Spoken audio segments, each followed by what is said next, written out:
Gentlemen,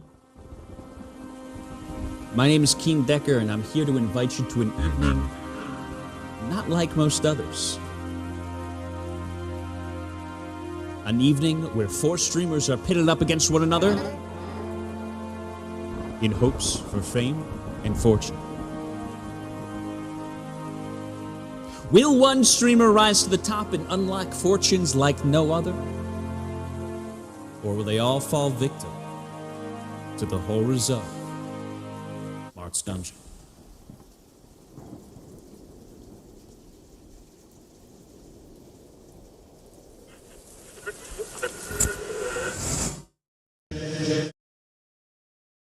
Hello, ladies and gentlemen. What it be? What it do? It's your boy, Joshua Sherwood, sliding in right in time with the hot chocolate. You already know who it is. Go ahead and say it. Go ahead and say hello, Josh. What's up? Give him a recap.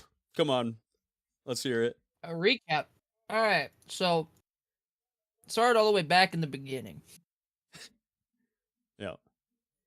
Tell me to give a recap, and I just bit a nug. Thank you. Our intrepid adventurers have touched down in, wherever in Sen's castle, where it used to be. Yep. Whatever. And details aren't important. Thames, they started their walk back towards Mechalite, so that way we can go fight Soliot. And along the way there, we ran into a trials, I guess you could say, where Thames had walked in first to danger to pass these trials to get his god-given weapon. And while that happened, a beacon went off that alerted all of the creatures in the immediate area, hey, maybe there's some shit going on here. And now they're converging. We're fighting a giant tower of flesh, and Slice decided to eat one of the bodies off the tower of flesh and go inside of it. A Hydra from Godzilla is showing up, and a bunch of chest monsters are making their way towards our mages. That's a perfect recap. What can I say? Yeah, go ahead. I would like to add one more thing. We made it approximately 500 feet from where we left before we found the god weapon place. I said when we were walking. True. I didn't say how much walking we did, alright? One could say it was destined to be. Real. Oh. When I lose. But yeah, we are going to start with the rest of the party here, and their fight against the creatures and Sens. We last left off. It is going to be top of the order. This giant Man, it is just just showed called up. Sens. I was right. Why did I always doubt myself. You always doubt. I pressed X to doubt. Smash. It is Abraham Drew's turn to start off. Abraham Drew. Mr. Drew.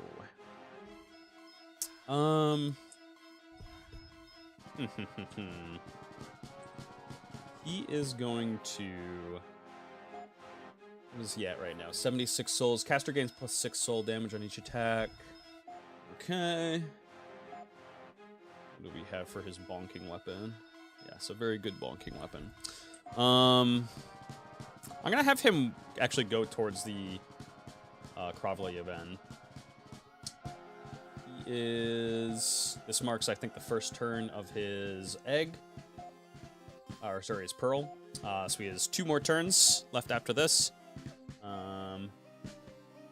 5, 10, 15, 20. He's quite slow. I'll probably have those come to him. Anything else while he's holding the pearl? I think that's probably it. I think that's probably good positioning. That'll be his turn. We go to the Kravla Yevhens, actually. They're up next. This one is embedded. God damn it. Dang it. Just as someone moved into range. The Kravla... Yeah, I saw one. Kravla Yevhen is going to...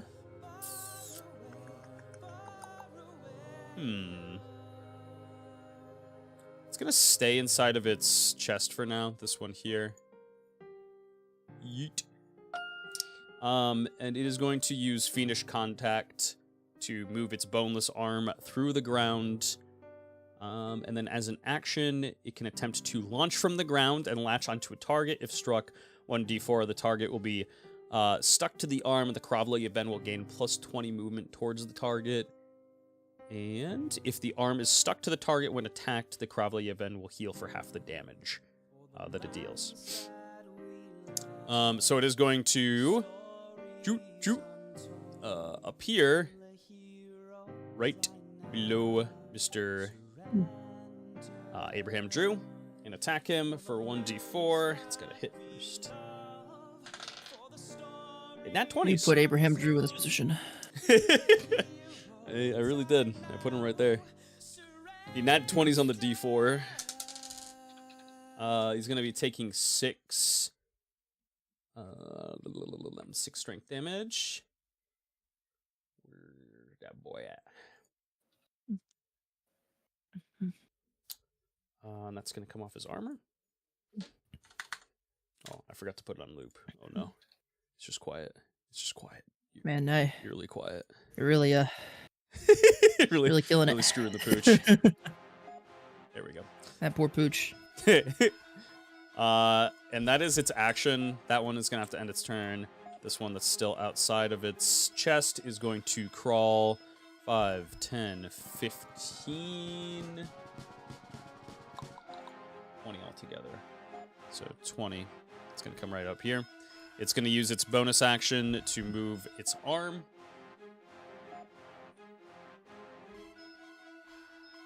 And it is going to end its turn there. Look down. My turn. Yeah, boy. Okay, so super creative, I know, but I'm going to swing conflict at this giant tower of flesh. Okay.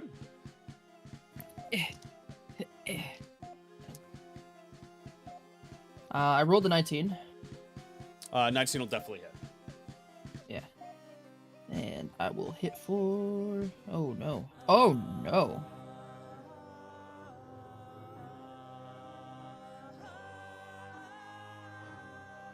Plus 9 damage. Okay, 9 dex damage, yeah? Yep. Okay.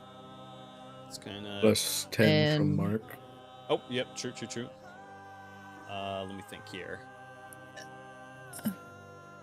Man, you really just took the steam out of my sails, but okay.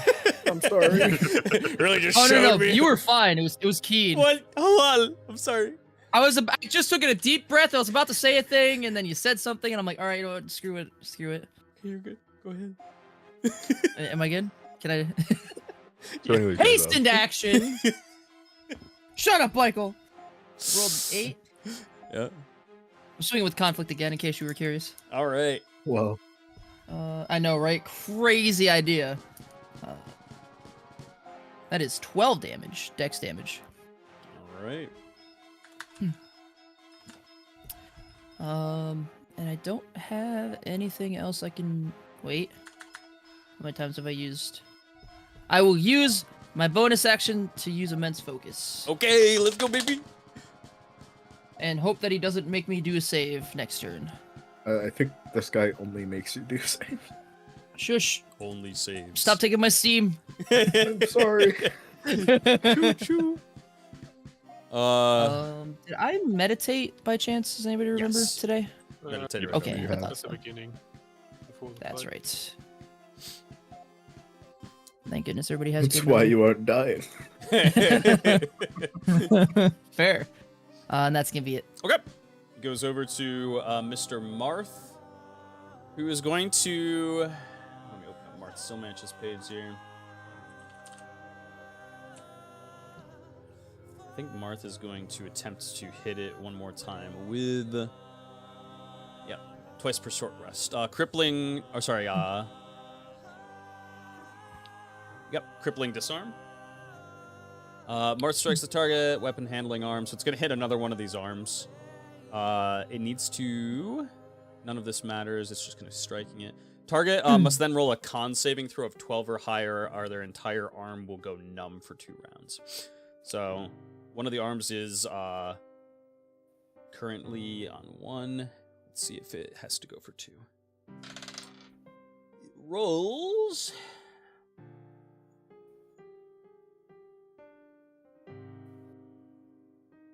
I said a con saving throw, yeah? Yeah, okay. It rolls a 6 altogether.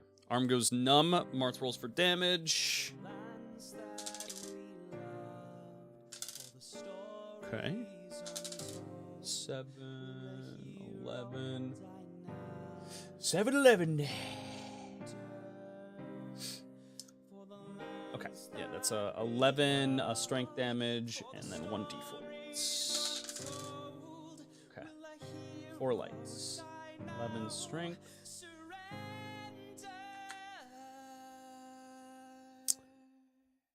Let's see. And let's add the 11 there. And then 4 light damage. Add to pain share. Oh yeah, that's right. Pain share is gonna be a bitch when it goes off. Yes. Oh, yes, yeah, it you is. did a lot of damage to it. He has been stacking it and stacking it. Look here, Mister. I like spike damage in my Xenoblade games. Hey, listen, All right? this is, you know, it's great. Spike damage, a thing of the Uh-huh. future for sure. Yeah, no, it's great. Is there anything Marth wants to do here? I think maybe he'll just move. I think it's probably the smart play to move here. Why do you think I'm still standing at his feet? 10, 15, 20. Look, Marth doesn't get stronger from dying. 22. Probably not, That's fair. actually. He does get an attack of opportunity here, in which he is just going to strike with one of his arms that is not numb. So that is... Oh, that's right. He has no arm. He's got He has two become Linkin Park. numb... Yeah. It's a 1d10 plus 4. 1 d10 plus 4. He's got to hit first, though. Which he hits. misses with a 5. Okay. So he loses the attack of opportunity. Marth moves off to the side here. And that's going to be Marth's turn. BG. Oh, right. The big guy. Big guy. All right. Bigums. Brimstone Giants has 35 move. Let's take a look here. Pivot is pretty bright right now.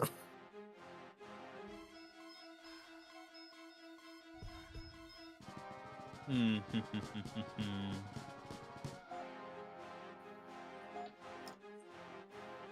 guess I'm gonna have it just move for now with a dash action. 5, 10, 15, 20, 25, 30, 35, 40, 45, 50, 60, 65, 70. It's gonna end right there. That's gonna be its action. Bonus action.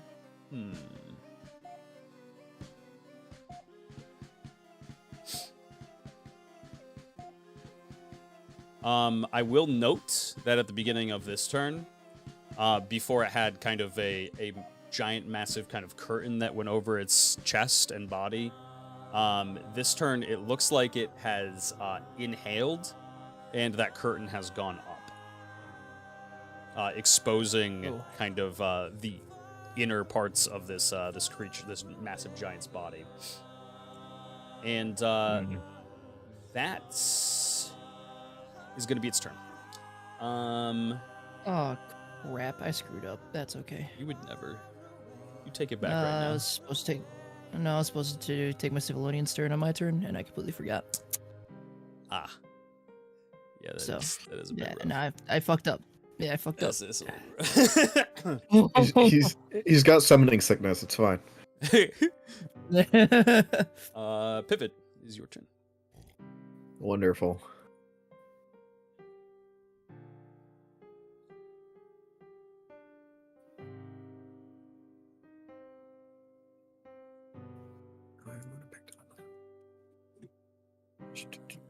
Hmm.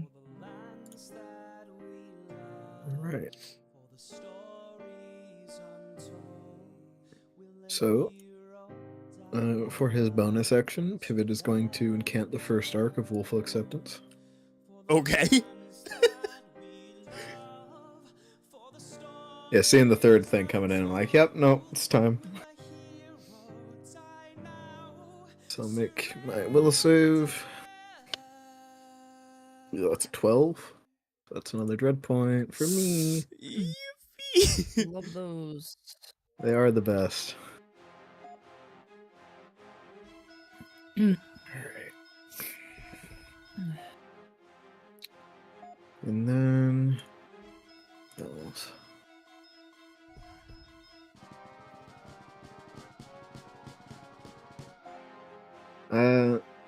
The big flesh tower got hit with a Sigma save down, right? Got hit with Oh, a yeah. Sigma save, you said? Yeah, he lost, like, he has -5 to his Sigma saves due to Max pulling a card. Yes. Yes, he does. Alrighty. Alright, then I'm going to cast Taking Max. Octavium on the flesh tower at level 2. All right. Let me know what we got to do here. Target makes it a Sigma saving throw to match my 2d8 plus arcane roll. Oh, okay. Oh boy. Please kill it, because if you don't, this is gonna 6. hurt. Well, That's -7 to it.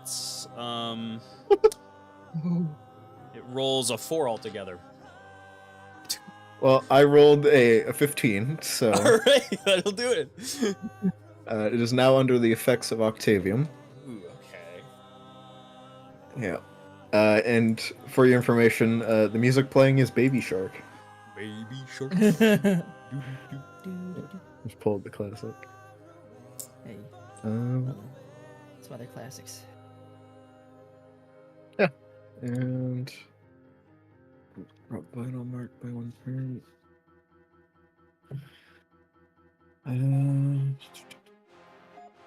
Yeah, I think that's it for now. Okay. Let's see. Go over to the Flesh Tower. Can you read Octavian for me just really quick? The details of it. Alright. During each of their attacks for the next 2 turns, the caster and the target roll a 1d8. If they match, then nothing happens. However, if they don't match, then half of any damage the target deals to another unit is redirected at themselves, plus the difference of the 2 rolls. Okay, okay.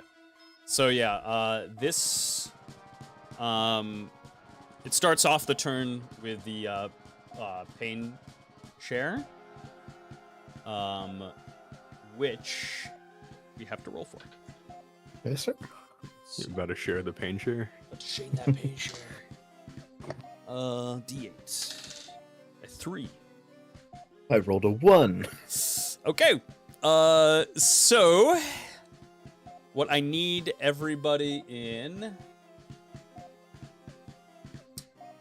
Oh, what big radius? I think it's a 20-foot radius. So yeah. Yep. Does that include inside the creature or only outside the creature? Yes, inside the creature as well. Damn. Dang. You are still half stuck outside the creature. My ass. My ass doesn't have ears. I think. You are kind of inside of it. It's an agility saving throw of 13 or higher.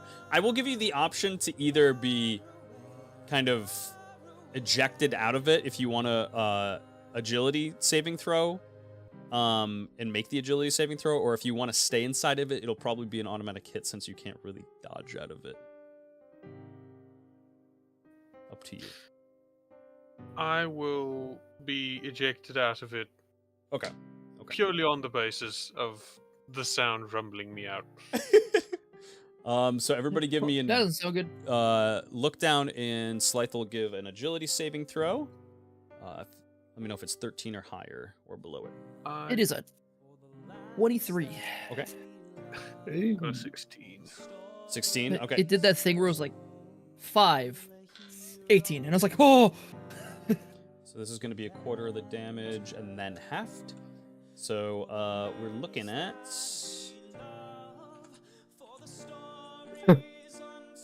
Took that big number and turned it real little. Thank goodness. And then divided by 2.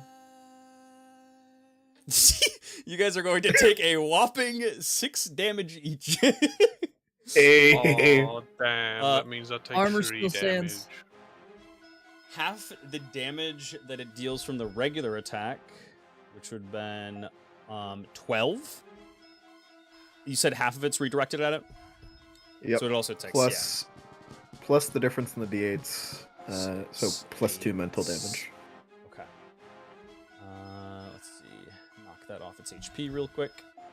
It literally hurt itself for it. It hurt itself in its confusion. Oh, that's great. Infinite feedback loop. No. Oh man. I also only take half damage of that because I remembered earlier that at my last turn I ate something, so my armor had regen. Hey, let's go, Hey. baby. Let's go. It's gone now, but there again, there's literal meat wall right next to me, so that'll be mended quickly. Tasty. Tasty. Tasty. Shay.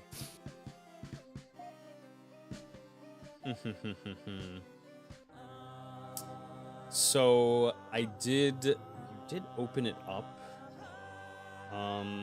So it does take a minor bleed as well. Give me 1 second. It is organic damage. It has a bane 2. Minor bleed damage is, I believe, 5. Let's see. Yeah, 5 per turn. 5 per turn. So this thing is going to take 20 from organic damage. It has an ability called, let's see, Fleshy Lopsided Gallop. It's a reaction. If the Malfaction Skin Tower bleeds, its blood will fire in the direction of a random enemy target. Target must make an agility saving throw of 16 or higher or be coated in blood.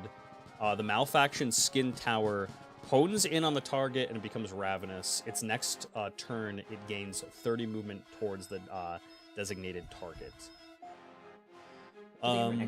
Which Does that ability have a range? For the blood spit? Oh, it is. I didn't write a range for it, but it's anything that I would say would be in like reach of it already. So like maybe 20. It would be like 20 feet. It is going to.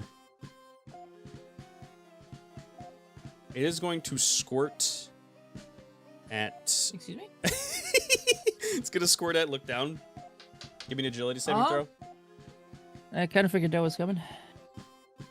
Yeah. 17. Hey, pass. Okay. So that goes to the reaction there. It is going to use Plugging the Leak as its bonus action. As a bonus action, Malfaction Skin Tower can sacrifice one of its arms to plug up a bleed. It is going to grab one of its numb arms and plug up the bleed with it. So it has 3 arms left. One of them is no longer numb. Let's see. I am going to have it as 3 here. Also, what are the chances I get bonuses to my agility save because I am hastened and also have a million movement speed? 0. Is that what you really want? I'm just curious. I'm not trying to bolster things. I'm just, you know. It's a fat 0 chance. Okay, I'm just. Is having just double actions not enough for you, you son of a bitch? I'm gonna squeeze this bitch for what it's worth, okay? Also, all I can do is swing at things and stare at them intently. Give me a break. Until I die. It's gonna use. Could unlock the secret tech for it. Yeah. It's gonna use Restless Flail for now as an action. Roll for Octavium here. 2. 5. Oh, baby! Fuck This has a +2 to hits. Let's see what we roll for the attack. It has a 15 feet reach, so it's just going to be attacking 2 of you. That is a 20 altogether. Fuck. And then 1d10 plus 4 strength damage. 7 to Slythe. And to look down. Oh. And to look down, it is 5 strength damage. Let's go. And he takes Armor's still up. 7 and 5. Plus 3. Let's see. Or no, it'd be 7 and 5 plus 6. 7, 5 plus 6. There we go. And then... Alright. Things starting to look like it's taken a decent bit of damage. It seems like it's kind of lashing out in desperation to just hit anything around it. It seems very, very hungry still. But its hunger is kind of mixed in with a fair bit of confusion. What is these sounds? Why does it hurt my mind so? Why'd my blood splatter curve around me and hit the guy in front of me? That'll be its turn. It's not gonna move. Slythe, it's your turn. Would you count every single piece of this body that I can possibly consume as technically alive? As alive. It has, Do you... Like that thing, that bit of soul creature that I ate last turn. Did that count as alive, or was that just a corpse in its? Oh, it was a corpse that its soul had not been sent on. So yeah, it was technically still kind of a viable corpse for Slythe to eat. It's not so much the eat, it's more the other thing that I've not used yet that I'm worried about. I will. Is there another one that I can see in its side on my side of him? That I can. Yes, there's another towards the back end of it. Right. I will get up off my ass after being ejected from its side. I will snarl at it, and I will leap up its side and crawl towards the bit of body that is sticking up. Right. At which time, I will use Dredge and Devour. And, what's it?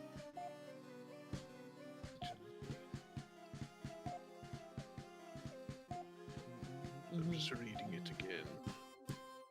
Slythe attempts to grab a creature with his tendrils, Dex versus agility. If he is able, he can release a toxin into their veins, dealing 1d10 acid damage.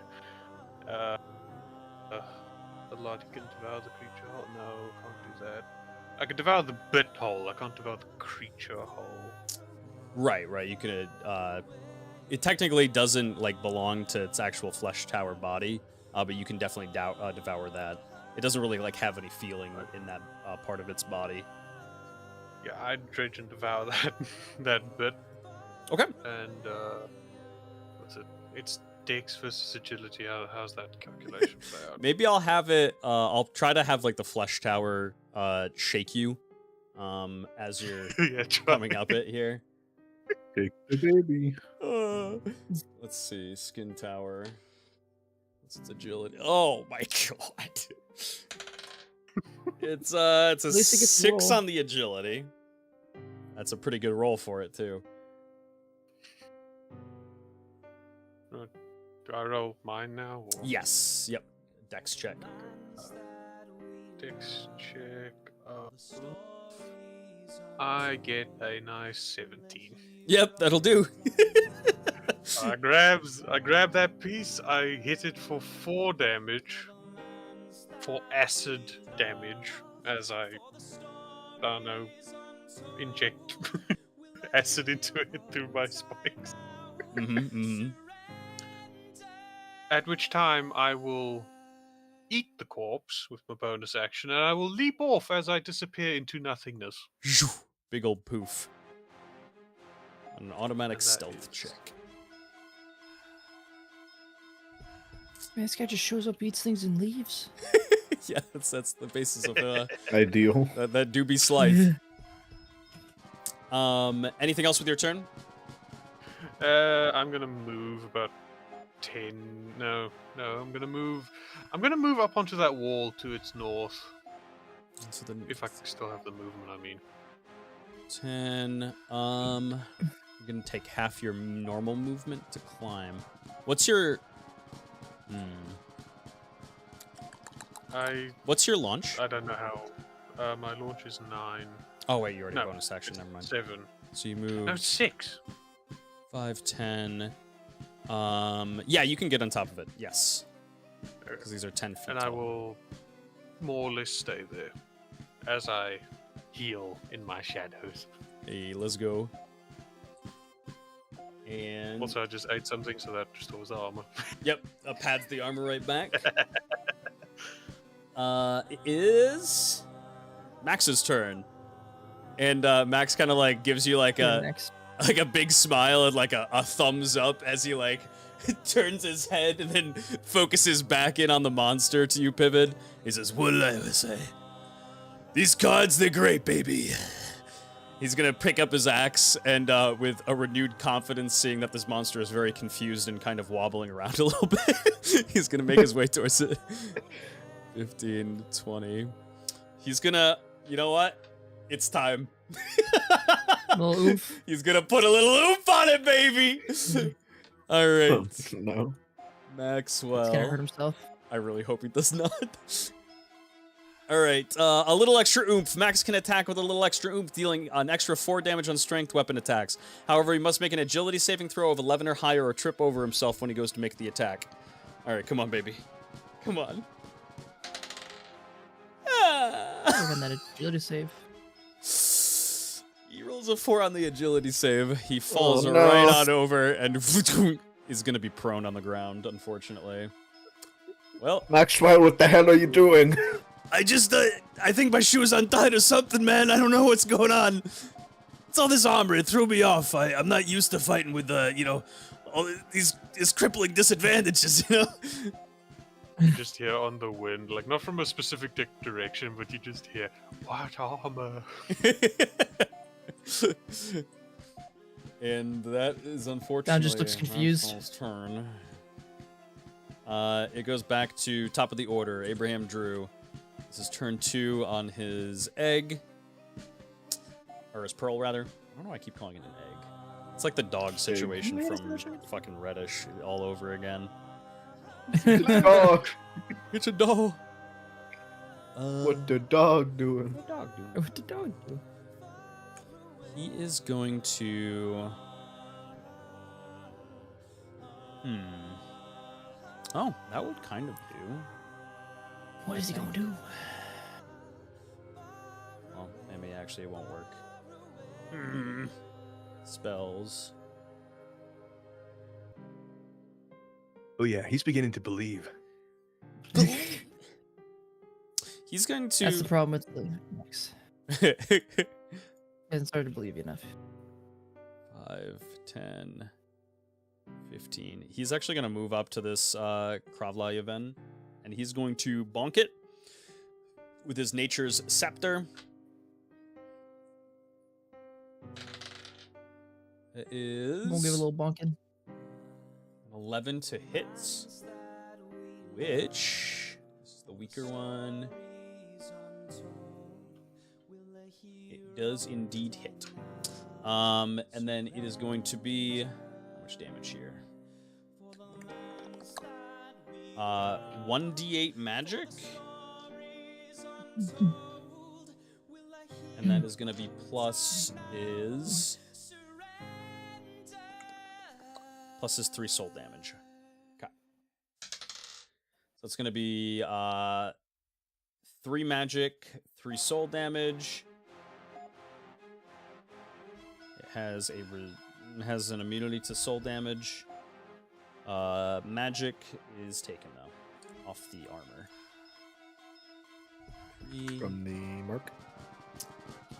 And the mark procs, which cracks the armor entirely, and does 2 damage to his HP. Let me grab the top of this off. No more armor. And that'll be his turn. go over to the Kravla Yevens. Oh boy. Kravla Yeven, the stronger one here is going to actually just move right up here. It's going to move up 5. It's going to use touch, grab, and go. This is a 3-pronged attack here. A 3-pronged attack. If the first attack misses, the following ones roll with disadvantage. Okay. A 10, 11 altogether on Abraham Drew, which will hit. So that's a D4 dex. Where's me D4?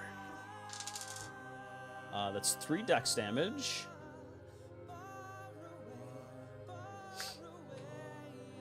And then is going to, with its second, roll again. It rolls an 18. That's 1d6 necrotic.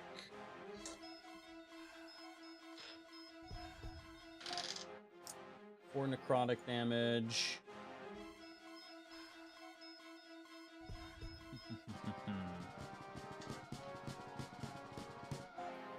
Is it slow numbers? Yeah. And then, lastly, it rolls one more time. A 12. Oh my god. 2d10 necrotic. Boom, boom, boom, boom, boom, boom, boom, boom. Oh yeah, I forgot. I gotta play my electric. Okay. What's that? I took a dread point, so I just play a song every time I take a dread point. You know which one.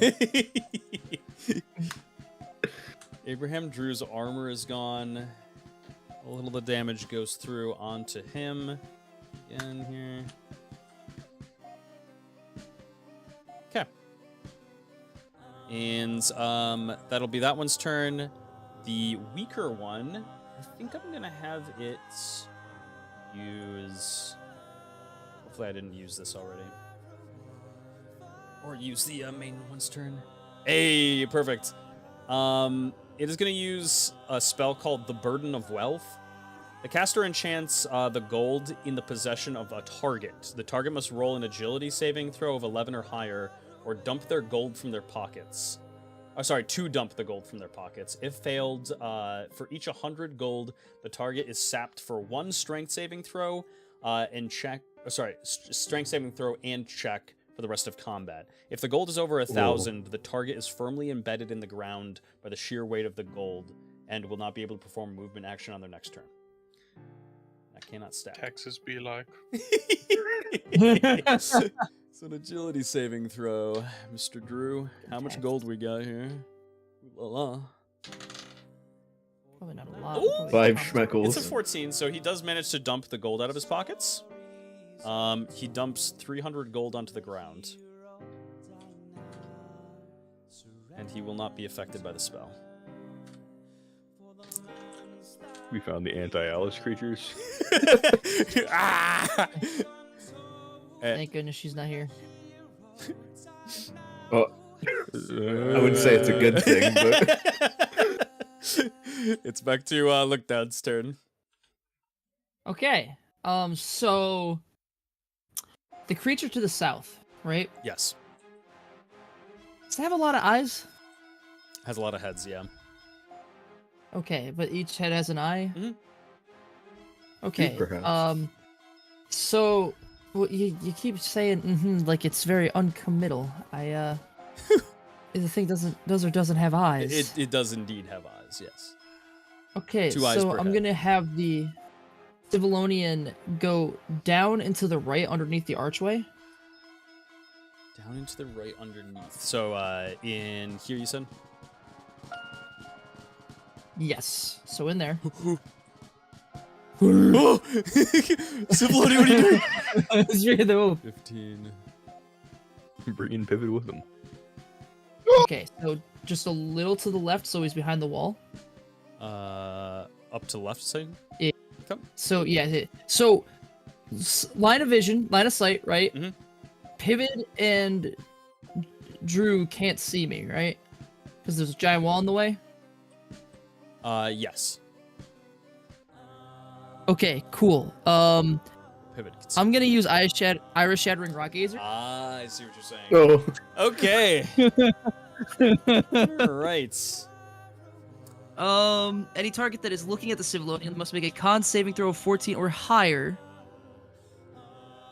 Okay. or the blood vessels in their eyes burst for 5 organic damage, and they are blinded until the start of their next turn. So, just in theory, wondering. I'm gonna have them roll 5 of those since there's 5 heads. What was the save? It was a Constitution. What? Con. 14. 14. First one is a 13. Okay. L. Second one is a 19. Gross. And then we have an 8. It's 2 failures. A 14 on the die. Damn. And a 23.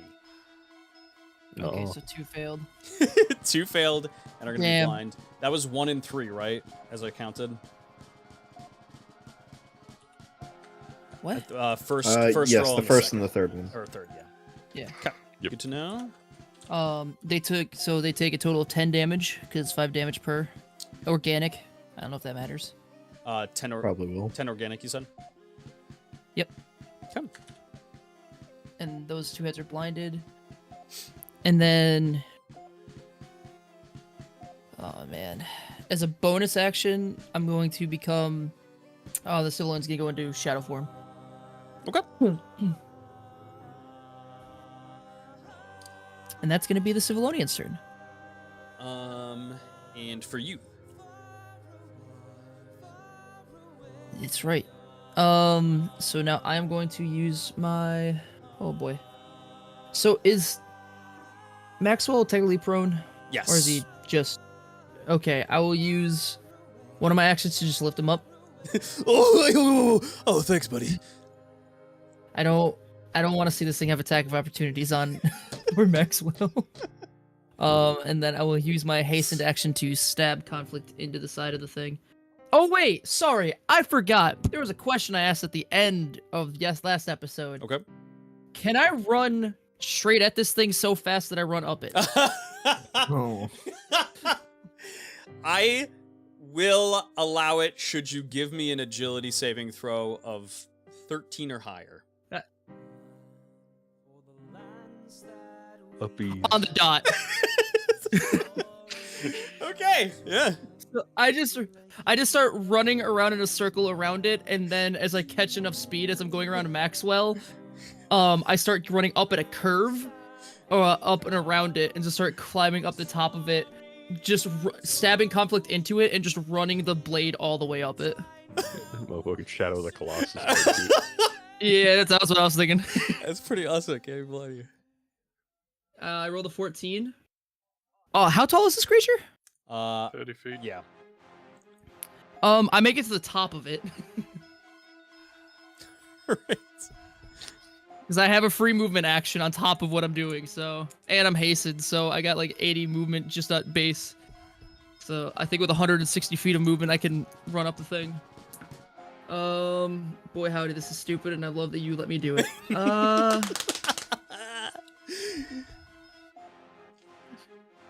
That is 13 points of damage. Dex damage. 15 dex. Plus 10. Let's see. 6. As I just run a nice line all the way across it, like a little swirly do, all the way up it, until I stop on its head. You shouldn't have picked up Maxwell just so you could, like, fucking drive the sword into the top of its head. Yeah, trust me, I'm feeling regrets.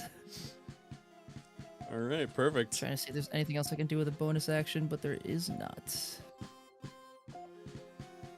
So that'll end my turn. Okay.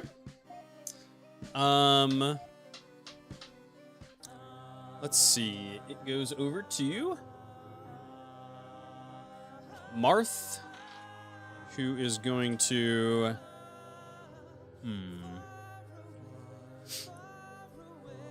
Yeah, this thing's starting to get pretty hurt. So he's actually going to stick to it for now. He's going to run It's back. marked, it's Octavium, it's time. Yeah, this is the perfect time to just go at it. He's going to swing Didamia at it. Should he... Yeah, it's not really optimal, is it? Yeah, he's just gonna swing Didamia at it. Ah. That's painful. He rolls a... is that 3 altogether? Yeah. Does that hit him? Damn. Yeah, it's a 4 AC. Yeah, Marth ends up missing Ugh. it. Oof. Ow! Massive oof. He rolls a 1. Dude had every advantage possible and missed. That's This is the guy we have leading us? You better Ooh, believe boy. it, baby. Who elected him as leader? Yeah, I do like that it's like Marth runs at him and misses Max while his like right man runs over and trips over himself. Meanwhile, look down's just fucking doing a jig on top of it. Just Irish dancing on top of its head. So goofy. Only in a TTRPG. Alright, yeah, that's gotta be Marth's turn. Unless he wants to use the Book of Natura. Oh man, you know what? I should have Wonderful. put Alice's dagger into my shoe as I'm running. I'm stabbing it all the way up it. Turn it into a candy cane with its coloring. Circular line going. The Brimstone... Yeah, with all the blood coming down. Yeah. Brimstone Giant at the beginning of its turn exhales, and the massive Aegis coat falls back over its body, protecting it, and a gas plumes from its body, anything a 5-foot radius, which there's nothing there. Would have to make a con save. Ooh. Is going to... Oh man, which one's got blinded?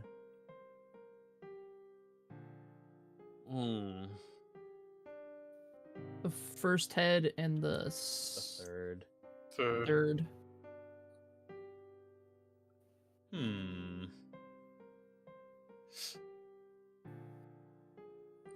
Okay, it's gonna, You said it went back into its shadow form, yeah? Yep. Mostly because I didn't know what that thing holding its breath was going to do. Yeah, it's understandable. It just gasses everyone. 30. It's pivot. This is hard. 5, 10. Can reach Abraham, do I think? 5, 10, 15, 20, 25. No, I can't. It's just Get the out of fuck away range. from me. Just out of range. Oh, but it can use a bonus action to leap right to him. So I think it'll have to do that. Could also not. What's that? It could also just not. I mean, I mean, or that. Counterpoint DM? Nuh-uh. It's Nuh-uh. gonna I know. bonus action leap right over.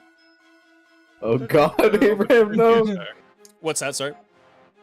Would that incur an opportunity attack from the Civilian? It is. Can it reach as No. high as that thing jumped? I mean, It's unfortunately in its shadow form. yeah. Makes it untargetable, Well, but Josh, can't you target just killed Drew. How could you, I Josh? can't do it in real life, so I'm doing it in. Yeah, in we game. gotta get it in somewhere. It's gonna attack with its 3. Gonna attack with its 3 heads that aren't blind. So let me just look it over quick. If, oh, it can theoretically if all things go well. The petrification head. Oh no. Target must roll a con save of 12 or higher or be petrified. Oh. Well, it was fun having Drew around while we had him. Guys, I'm really glad that I went through that fucking door. The amount of con saves that these motherfuckers have, holy fuck. He. Okay, that's what's his modifier? Could be a little bit close. Abraham Drew. I mean, he's got to roll. So he did hit him though. Abraham Drew rolls a 21 on the Constitution save. So that is not going to affect him. He's going to hit him. They're going to attack with the Stinger Head. This is 2d4 if armored. His armors are distinct now, I think. Yep. And then 5d4 plus 2 if unarmored. Target must roll a con save after that as well, or be inflicted with venom for 2 turns. Abraham Drew, I think it's a 16 altogether? No, that's even higher. It's an 18. Yeah, what is this con bonus? He has a +4. That's the skill coat thing. So he succeeds at that. He does not get poisoned. With his last head, he actually... he can't attack with his last head right now. So he's going to have to attack with one of them that's blind, I believe, here. No head. No head. So no head. Head. Relatable.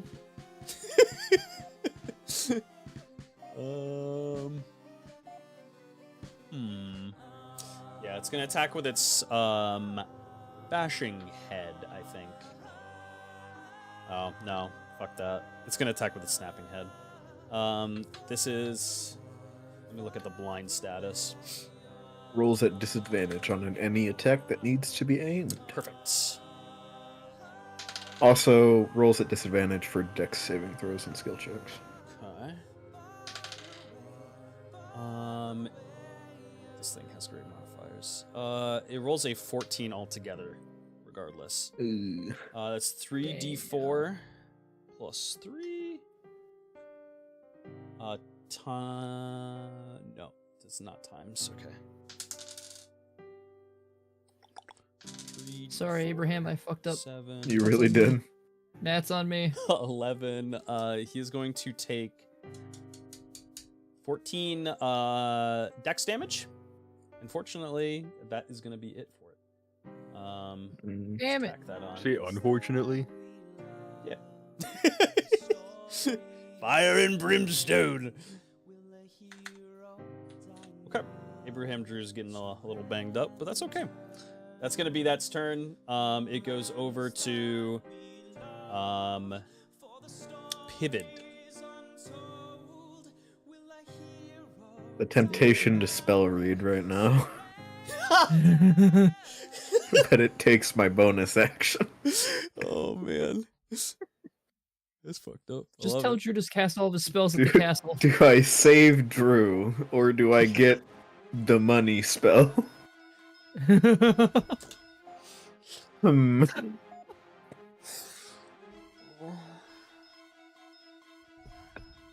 I left Drew to die. I'm not gonna do that. I will incant the next arc of Willful Acceptance. Okay. Alright, making my will save. I mean, to be fair, I did only say to protect Pivot. This is one of the trials of the hero, you know? You're doing great.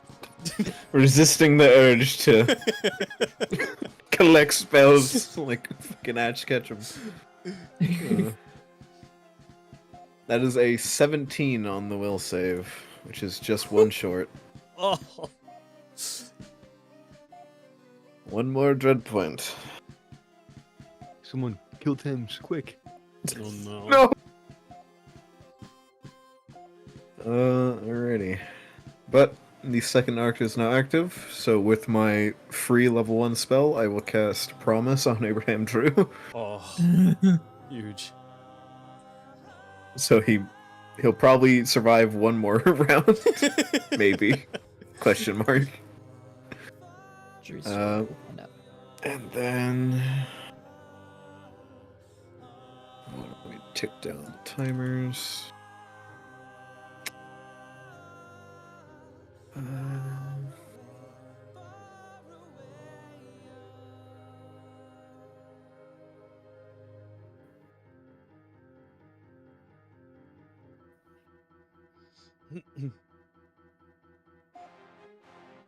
Telling you, this Dragonic Pearl is gonna come in clutch.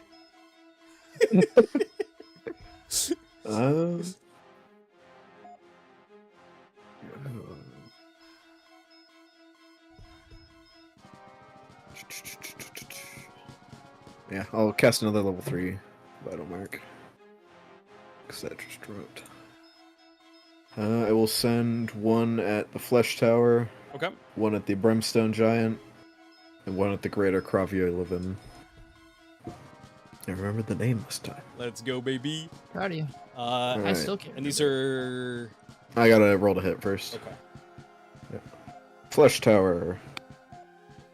It's a 19 to hit. That'll do. Didn't really need that one. But take it. Brimstone Giant. 13 to hit. That'll hit. Alright. Greater Cravier Levin. 17 to hit. 17 to hit. Oh, I should ask, what part of the giant are you attacking? It has 5 heads, or you can attack the body. Vital Mark hits the, I would say, would reveal the most vulnerable part of it, so it'd be aiming for that section. So The body. it would be under its torso, yeah. Okay. But it would reveal what's under the torso, but it would hit the torso armor. If that makes sense. Okay. It is going to bounce that attack. Motherfucker. And what was it for the greater Kravla event? 17 to hit. Yes, definitely. It's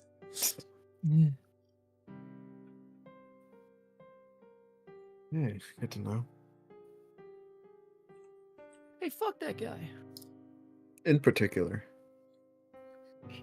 Alright, so for Flesh Tower damage... Yep. Takes 5 magic damage and 2 chaos. 2 chaos. All right. Oops. What did I just do? Okay. What did you do? What did you do? And the Kravla event. And the Cravier then takes 3 magic damage and 2 chaos. And then chaos. Ooh, it's actually not immune. Nice. 3 and 2. Pog! Okay. Yep. And they are now both marked. All right.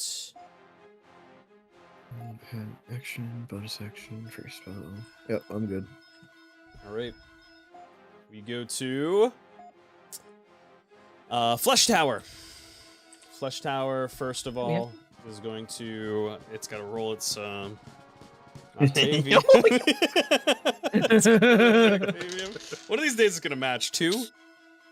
1! Oh my god! Fuck you! This spell's so fun. I really fucking love it. All right, So it fails fucking goblin. It really is a goblin spell. It has a stored pain share of 16, so it would deal 4. I need agility saves out of Max, Marth, Look Down, not Slythe. Natural 20. Bruh, Okay. of all things. Marth, Yeah, but it looks cool. agility save 11. I think he takes the full of it. Max. A whole 4. Yeah, Max also fails it. So 4 damage to both of them. Maxwell. That's the first tick of damage Maxwell has taken this fight. Let's go, tanks. Hey, Okay. more damage than I've Yeah. taken. He's not. Oh yeah, he just got remarked, so it's another 12 damage to him. So do I take like what, 1 damage? You take 2 damage. But then don't I take? Oh, okay. That is with the. Yeah, it's half of 16, so 8. Oh, okay, gotcha. And then half again because of Octavium. And then half again because you saved.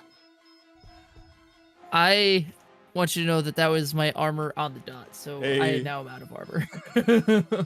It's okay, I've got your armor right here, baby. I'm just on top of this thing, and all of a sudden, just my armor just clatters on top of it. Oh, shit. Get that back. Oh, you ate another one of his bodies, didn't you? You son of a bitch. It bleeds for another 40. You ate one of his bodies, you son of a bitch. Yeah. You son of a bitch! He did it again! You can't keep getting away with it. He's gonna plug the leak with his arm, his other, arm. So he's got 2 arms left. This thing is going to... Oh, and I lose immense focus. Son of a bitch. You never had it in the first place. Yeah. I needed to use my bonus action on something, You honestly should have saved that for the brimstone giant. Yeah. It's gonna use Maw Pocket one more time here on Marth and Max. It has 2 hands left, so it can grab 2. Dex versus Agility. This is, not too bad for it. I just realized I was doing all of this with one hand. Maxwell. What? Oh, I mean, you've been using that one. What's What's your the other other hand doing? It got amputated. That's why I'm Oh, yeah. hastened. I forgot about that one. Have you been keeping track of the rounds? Yeah, it's after this next round. No. Yeah, after next round, because next round will be 3 turns.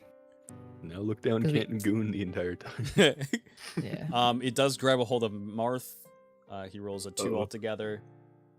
And Marth Damn, is going... Marth. Yeah, Marth is... Marth's killing it. Marth's this fight. struggling this fight. Not having a nice day. He's got to make a con saving throw of 13 or higher at disadvantage. Because he gets stung with the paralysis. Okay, that's not a bad start. Bruh. Oh. Maybe? Sometimes you have to start making some cool limbs. Ooh, okay. Prosthetics for everyone. Marth fails with an 11. He is going to have one of his arms amputated and he's going to take... let's see how much damage we got here.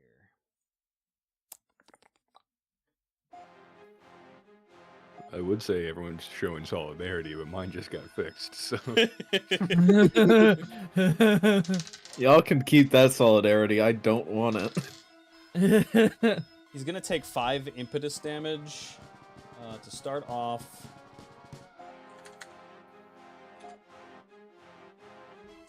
Okay, that's what he's... That's 66. And he is suffering from amputation damage. For... Just read real quick here. Amputate's nasty. Amputate is very nasty.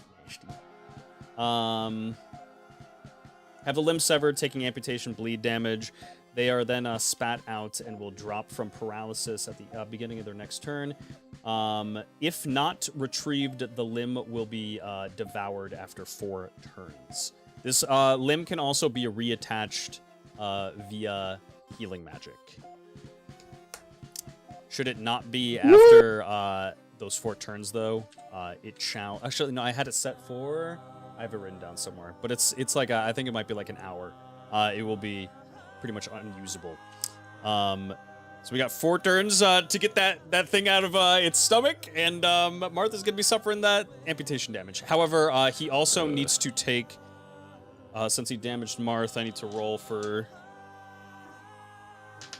Octavium. He rolls a 7. 6, baby! 6. All right. So he dealt... My It's been TH close just saying, last times. fuck you. 4, I think, damage just right off the bat. Then he takes the mark damage as well. 14, I believe.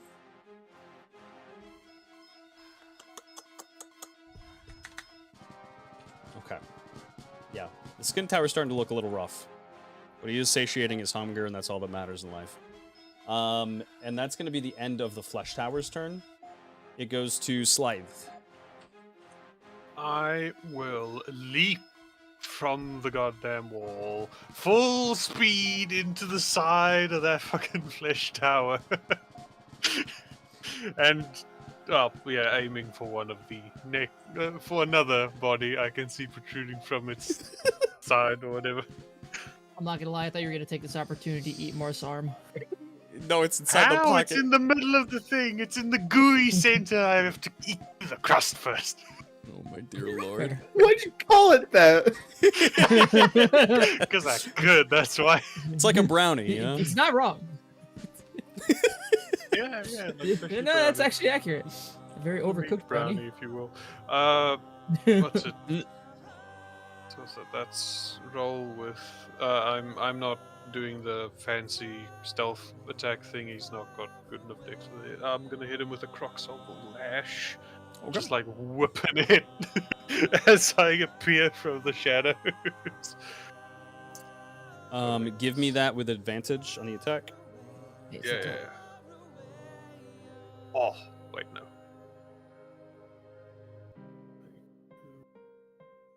And then... Yeah, I hit a 22 on the attack, which hit. And the attack damage is 5. Okay. 5 dex damage onto this thing. Just gonna store a little bit up in its tum-tum. I roll attack again with my gestation points. Okay. I hit an 18. Yep. So that's his second attack as he's coming onto this fucker. Which deals another 5 damage. Okay, I need a new number. I use Devour on the body I'm landing on. Okay. Literally just direct impacting a body, eating it the moment he reaches it. And I use the attack action again. Oh, that's right. So you says you're satiated. Okay. Yeah, that's 16. 16 will hit. And that is a 6 of damage. Okay, 6. Let me tack that bad boy on. And I will climb into the pocket I have just created. Back inside. All right. And that'll be your That is my turn. turn there. Cool. Maxwell. Maxwell sees that Mart's arm has just been spat out, and he's starting to get a little serious. Maxwell, with Charles guard. without giving a little extra. No, fuck it. He needs to give a little extra oomph. This is for his master. Here we go, baby. A little extra oomph. For his master. Yeah, Oh. baby. Yes, sir. He What they do in the bedroom? falls Don't worry about over with a 5. Oh, man. Give these rolls to somebody else that isn't the NPCs. The 5, and that's he's prone. That's Maxwell's turn. Actually, Maxwell can stand up because he has a bonus action. There we go. Maxwell gets himself up after making a fool of himself. So he could have done that last turn and given me my second action. Nonsense. And that'll be his turn. Just keep drawing cards, Maxwell. He can't draw anymore. Expect He him had two. to be efficient. We go back to the top of the order here, and as we do, we are going to transfer back over to Thames. Who? Mr. Thamesathy. Who's that guy? Okay. Oh, Come from. mystery map. Okay, there we go. Man, Pivot's gonna have a killer fucking headache after this is done. This is getting out of the wire. I'm gonna lie to you.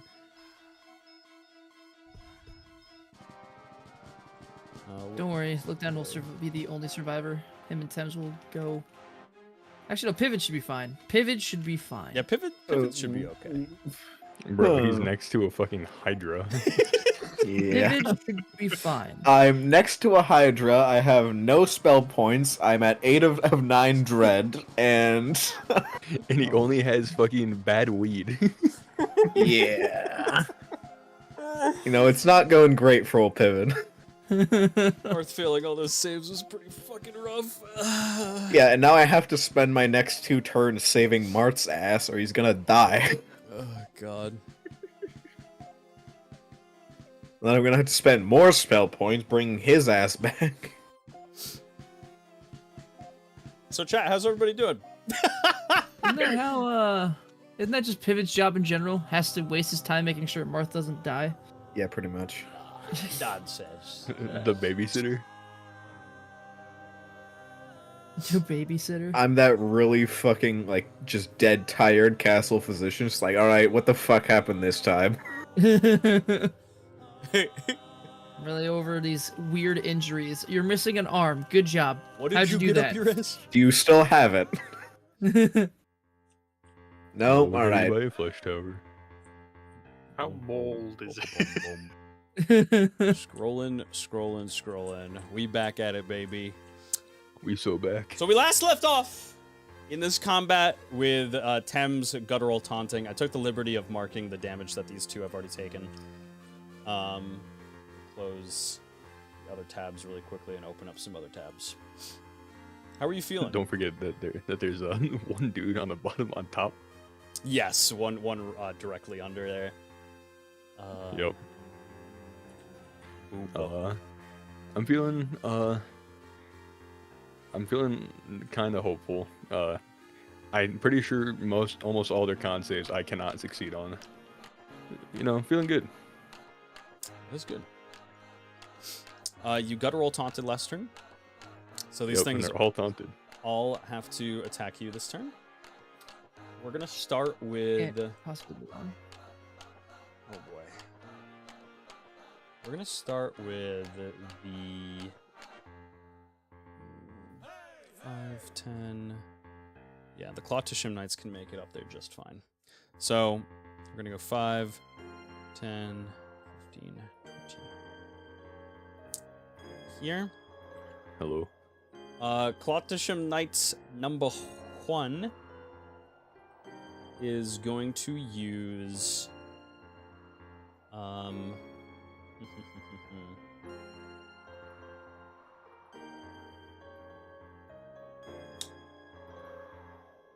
it's gonna use the Bone of Lorax first, which is a piercing attack. Okay. What they save in the trees? It rolls a 5 altogether. That misses. It'll use Frozen Upheaval second. I need a con saving throw of 14 or higher. I don't know if you can make that. No. Your blood begins to freeze. By 3 turns, your blood will freeze entirely, dealing 4d20 cold damage and inflicting you with frozen for 3 turns. Can be reversed with fire. Can that be dealt to myself? What's that? Can I deal fire to myself? Yes. Yep. Any form of Okay. fire damage to yourself it'll break it. Okay. I know where I'm standing next turn. Let's see. And it'll use.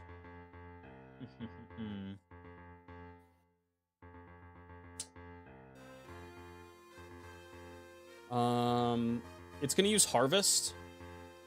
I need an agility saving throw of 11 or higher. Okay. Mm-hmm.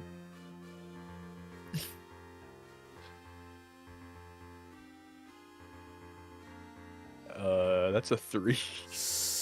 Okay. This is organic damage. It bites the target, dealing 1d6 organic damage. It'll heal for 3 times the amount of damage it deals here. Issue. That's a 6 on the die. Yep, so it deals 12. It's gonna heal for 36. Oh boy. 6. That is okay. It's not full. That's good. And that's gonna be that's turn. Boobarok number 1. Oh boy. 10, 15. It's gonna come right up here.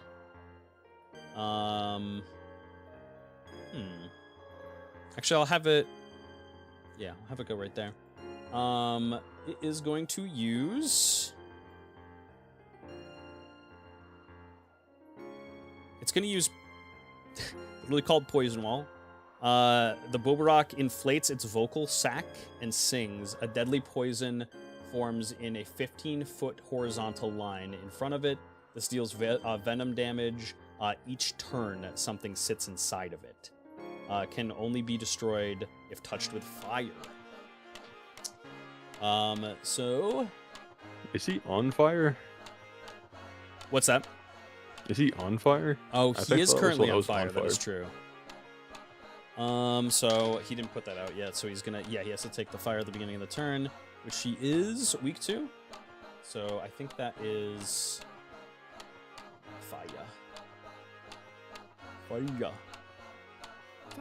Would he kill his own poison? He just spews it out immediately. It turns into a fucking flame. It's a flame ball instead of a poison I ball. would say if it's touched with fire, maybe. I'd have to think about that. Let's see. Rules. Negative status effects. We go to burn. He takes 6 burn damage. I am gonna have him pad it out. Okay. Okay.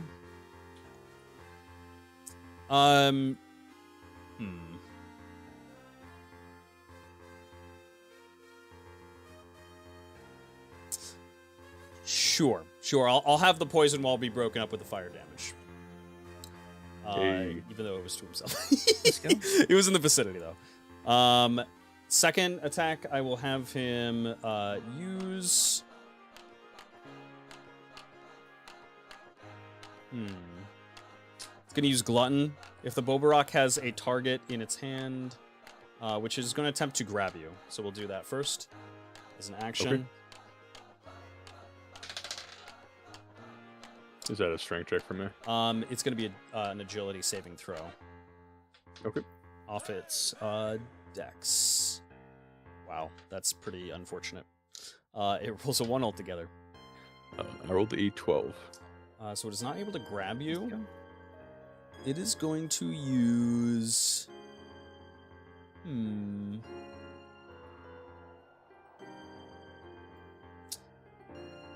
just have it use Dual Chop. Last action. Oh, wait, sorry. What damage does that do? What, Glutton? No, quad or dual chop. Dual Chop is strength damage. Okay. I don't take physical right now. Correct. That is correct. It does hit here. Did you pop? You popped Willie the last Trilliad though, right? Yep. Okay, so it I will very give preemptively did that. This is the only other attack that I can actually use, so it'll work. Is going to deal absolutely nothing, and you soak it. Second Bobarok is going to move in the same direction here. This one is actually going to put down... I don't think this one is on fire. This one is not. It came out of the normal spot. It is going to place down a poison wall. Okay. Horizontal line in front of it for 15. So this soldier will also be in it. I don't remember. I don't think the soldiers take any poison damage. I'm not sure though. Nope. Then it is going to attack with Glutton. I'm going to attempt to grab you here. It's not too bad.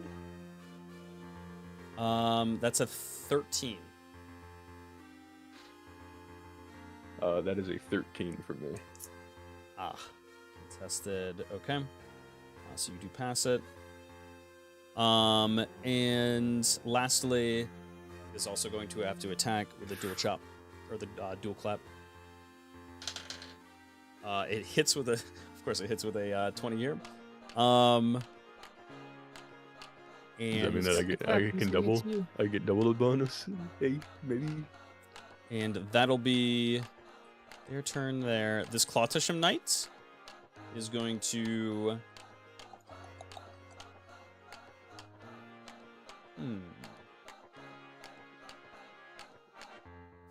It's going to use Frozen Upheaval. I need a con saving throw. From the Caesar race. Yep.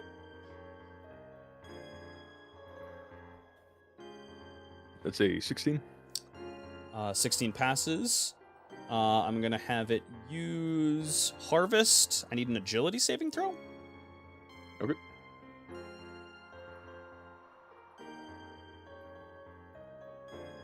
That is a 16 as well.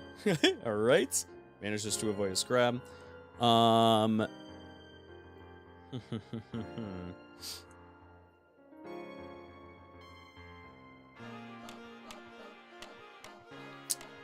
Yeah, their saves are really good against those two.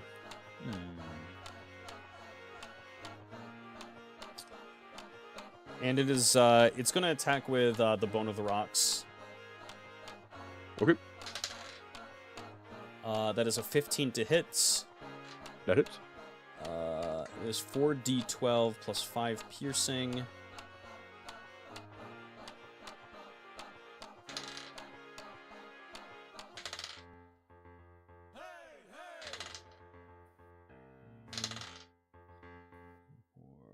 For 39 piercing damage.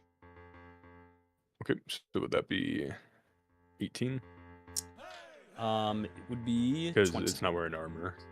Okay. Yeah, be 20. And that'll be its turn. It goes back over to you. Hold on, marking down the damage. I'm gonna have the Caesar race go against these fellas. Okay.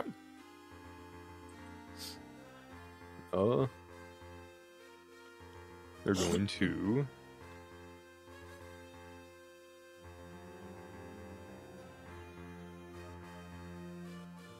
Let me make sure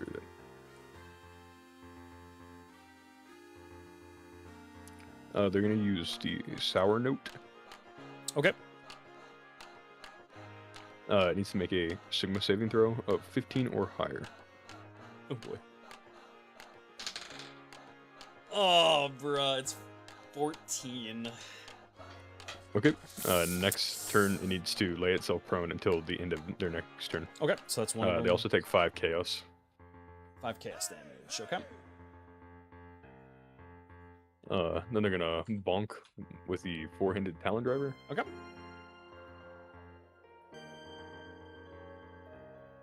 That is a 14. 14 will hit. Okay. That is... Let me get my fucking d10s. Boom.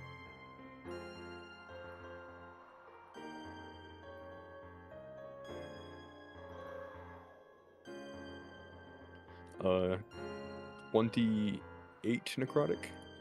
Necrotic. Let me mark down this necrotic damage he's taking. 28. And it needs to make a con saving throw. Con saving throw? Of 15 or higher. Yep. 23. Yep, it passed. And one more thing. It's going to use Nightmare Smog. Okay.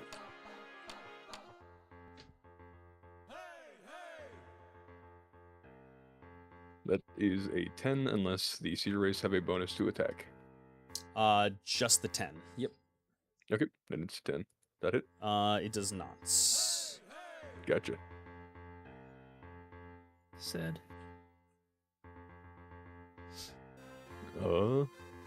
For Timothy here, I'm going to, the knights up there are on fire, yeah? The Clotisham The Knights? ones to my top left? Yep. Yes, they are. Okay, also, you said it was venom damage or toxin damage? This is Is venom damage. Ow, that really hurts. Let me calculate what 40% of my HP is real quick. Oh my goodness. My goodness. Yeah, when you taunted this thing originally, I was like, oh, oh no. Being a hero. 48. Okay. So it's 48 damage I took. Ow. I'm going to move out of that. So yeah, that is it is like this here. So 1, 2, 3. okay. So can I just like push past them to move out, or am I kind of pinned? These things are pretty tall. I would say that you could probably move past them. Okay. Yeah, I'll move past them, but before I do that, I'm gonna turn Credo into form 2 by dipping it on a Claudussian or Claudussy, whatever knight's the. Okay. Yep. And I'm going to use the arrow at the motherfucker, the knight. All right. Were you moving first or? Nope. Okay.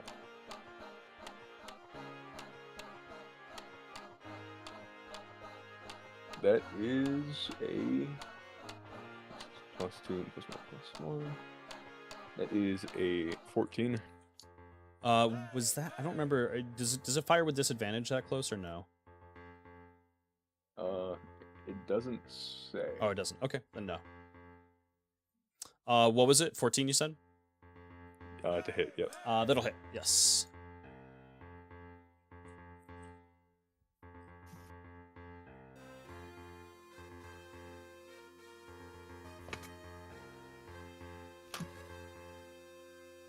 Some calculations on the side here. That is 14 fire damage.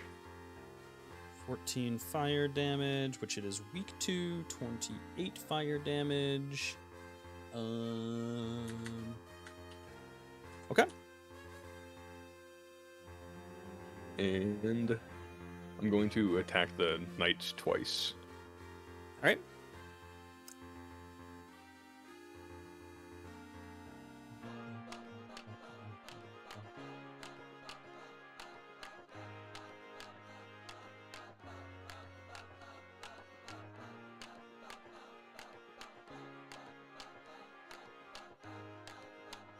That's a 16 for the first. 16 hits. And that's a 16 again. Yep. It's a night of 16s. Let's go, baby. Sweet 16.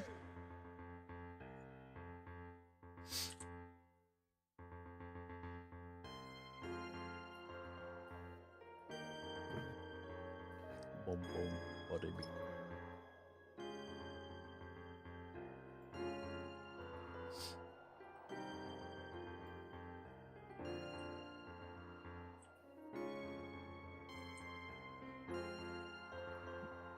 The damage formula for Credo is a little complicated. One second. Yeah, apologies. No, you're good to go. Just do big damage. That's all we're asking. I'm trying, man. This is the battle of murder versus murder. So that'll be 46 fire damage, I think.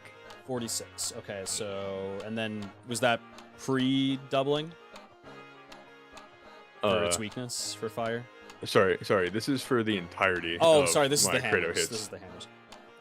This is the entirety of the bow plus the hammers. So, let me not do that because I had the history at my calculator. That'll be 18 fire damage. That'll be doubled to 36. Okay. I think I. Did I? Sorry, you already shot it. I took the damage for that for the fire. Yeah, because that was the fire damage. Yeah. So I did 18 with just the hammers. Okay. 18 with just the hammers. I marked that. So it'd be times to 36, I think. And can I, like, hear me out here? I want to dip my own hand in the fire that I just unleashed on this night. Okay. I want to set myself on fire. Okay. Let's go. So, Metal? well, am I now affected by the poison? You are not. Okay. The yeah, pedal, I'll just- sorry, the poison kind of just poofs as you set yourself on fire. Okay. I'm gonna have Bomba fella. Come on down. Okay. I'm going to have him swap spaces with the guy he's right next to. This guy here. They're just gonna swap. Yep. Wait. Then I'm gonna have the blocker guy go up, to the right, like northeast one diagonal, and then up and then up. This one here, you said? Yep. He's gonna go northeast. Yep. And then up. Mhm. Okay. Let me make sure that I'm reading this guy, that I double check this guy's radius. Hey, baby.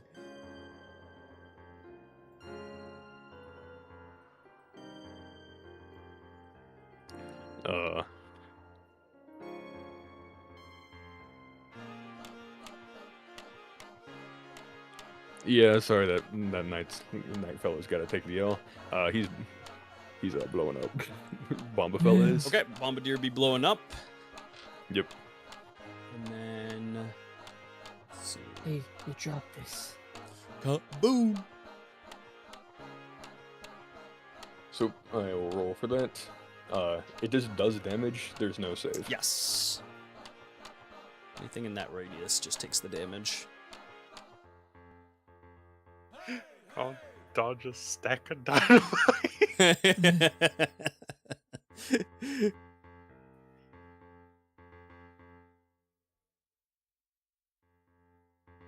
Ooh, good damage. Let's go. That'll be 24 impetus to the Claudussi Knights, the frog, and unfortunately Blocker Fellow, as his movement is too shitty to get out of the way. 24, you said? Yeah, 24 impetus and 3 fire. 4. And how much fire? 3. 6. And 6. You have killed one of the Clauticium Knights on that mob there. Okay. What are they down to now? They're down to 2. So Okay. they're just gonna have 2 actions. Also, I'm not freezing anymore, right? You are not. Yep, the fire broke it. Okay. Let's go. Turns out sometimes you just need to have a little bit of self-immolation. Accurate. Next turn, Hellfire comes back up. Yeah, they're no longer trying to go after me. They're trying to kill the king now, right? Like, they're considered basically taunted by the king. Well, it depends. Sometimes before they attacked you twice before they went to the king, those Clauticium Knights originally, and then they went off to the units. But their priority Okay. is the king. Yep. Okay. Then, I'm just going to, back off then. A little. Not get in their way. Where would you like to go? Sorry. I would like to move over to the lever. To the lever. Around here. I want to have Blocker Boy, Mhm. move 2 to the left. And then you move in. Yeah, I move in, and I want Blocker Boy to get on the head of the guy on the north. Let's see. Does he have he has the movement, right? 5, 10, 15. Yeah, he does. So goofy. Love it. Yep, and they're just gonna chill there. All right. Blocker Boy to the south. He is going to move up 1, 2, 3, then move to the northeast 1. Okay. His next turn, he will be getting on top of the guy to the right. Holy moly. Love it. Love it, love it, love it. Already. This guy blew up. That is the turn. And I think it was... I forgot the amount of impetus damage. You say it was 26? 24 and 3 fire. He's weak to fire though. Okay. No, shoot. Bad demon. Wow. So I think that's 30 altogether. Yep. 30 for this boy here. Oh, I didn't, you know what? This is the technology we have to work with. Don't worry about it. Sometimes they're red, sometimes they're black. You never know. And is that the end of your turn? Jesus on the day. I think that's all I can do. I think I've used pretty much all my resources except for Bottom Bombardier, and he would do more damage than help at this point. So. All right. He's a real one. Start of their turn. They are indeed.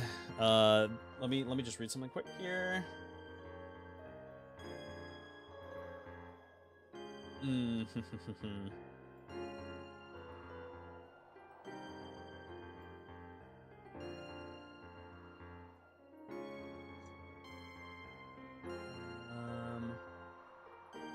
So this, they're gonna take flare damage because they didn't put it out. The Clawtician Knights. Okay. Jeez. Were they at flare before? No, they were originally at the first. The minor burn went to flare. Okay. 8 damage. That's gonna be 16 damage to them. Gotcha. 30. Okay. And they are going to take just a roll. That's going to be one of their main actions. So they only have one action to work with here. They are going to move down and attack this first blocker unit with the Bone of Larox. That is an 11 to hit. Or sorry, that's a 15 to hit.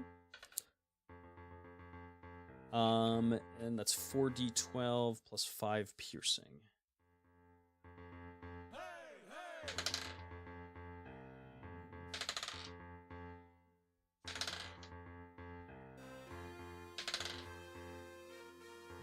It's 29, so that's going to be 15 onto this little guy here.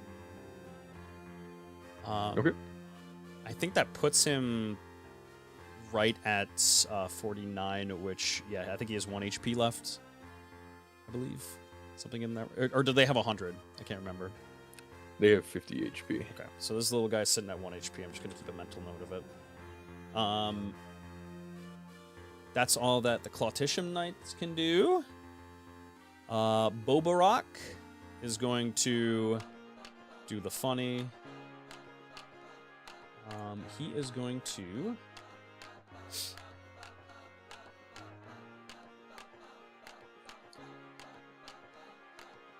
he's going to move back. Bonus action. Grand Leap right here. Dealing 2d10 to anything on... anything in the... around 5 feet must make an agility saving throw, which they can't, or take 1d10. So it's going to... no matter kind of what the damage it takes, is going to... poof. I do have to roll for this one that's under him, though. Actually, he was standing on top of him, so he wouldn't take that. Only the one that's under him would take it, theoretically. Would the Clawtician Knights also take damage from that? Let's see. Anything... Yeah, it says anything in a 5-foot range, so the Clawtician Knights are going to have to run for, or roll for this, too. Agility saving throw. They pass it with an 18. 1d10. Big. for them. That is 10 impetus damage to the one on the bottom. I'll mark it here for now. It is going to use...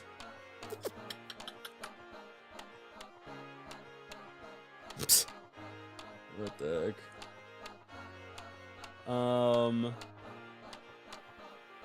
It'll just use dual chomp on the one on top here. That is a as an 8 to hit.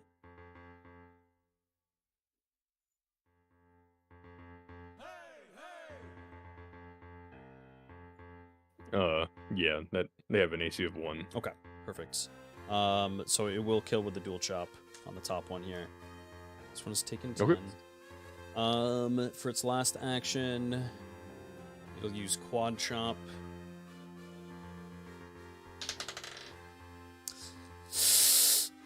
Okay, that's a nat 20. How about he doesn't do that? It's what if he just 4d6 plus its strength mod. 6, 8, 11, 9. It's 20, and then 40 damage. It poofs it. I think he should have. It took I guess that would 10 be from that. the impetus leap. Gotcha. Is he blocking his buddy at least? He is blocking his buddy. Let's go. Good old buddy blockers. I'm gonna have this unit here. It's gonna move up to you here. It's gonna use. Hello. You're on fire still. Yes, sir. So, Get cucked. So gonfy.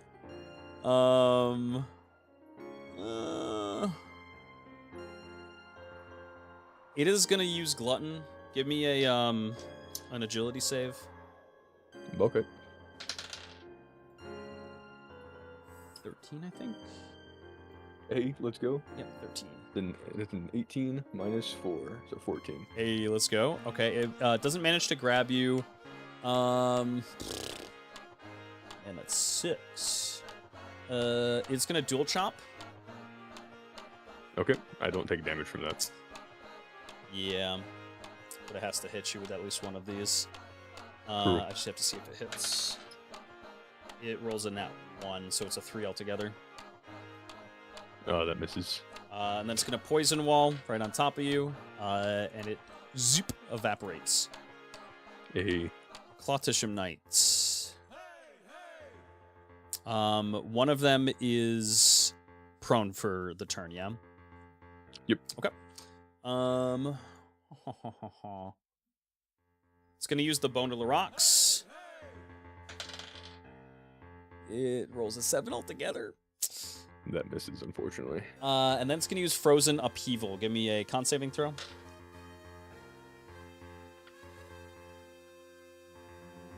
Holy shit, it's fucking 16. Oh my god. Okay, yeah, it passes. And that's gonna be the end. Okay. That went very well for you. Yeah. Mm-hmm. Well, in quotation. So it's my turn? Yes. Okay. Buddy is now going to be filling in the spot that I thought would not be vacant right now. But he's going to fill in. Yep, right there. I'm going to pull the lever. Pull the lever. And which one I is take this? my Is this the 3 green? fire. Yep. Okay. And I think the Clud... I don't want to say Cluddussy again, but I can do it. Is on a couple of them. Yep. On 2 of them. So that affects 2 of them? Yep. Okay. The frog guy is on 1. I marked off my 3 fire damage because I'm burning myself.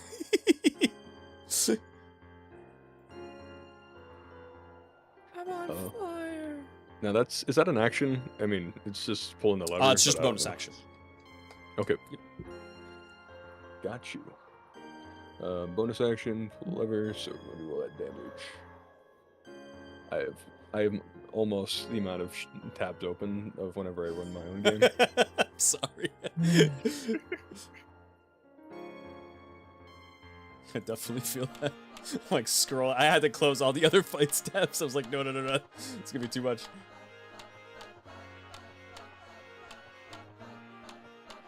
Good old 5, 8, and 3. That's 8 and 3. So that is 16 for the left square of Cloudusty Knights. Okay. So 32. And this, it's all fire. 32. Yep. Okay.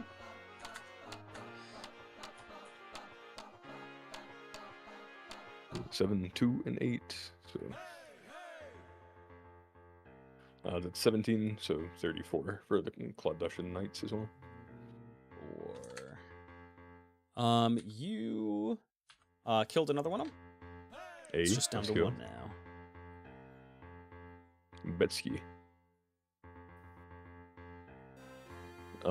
And it's on fire. Okay.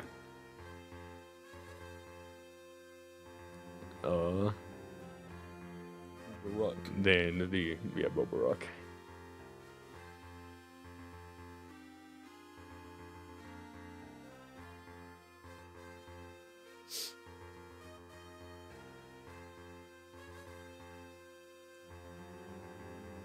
Oh, my part. I misread it. So, sorry to do this to you, but race off calculator. Yeah, I rolled one more dice than I should have. Okay.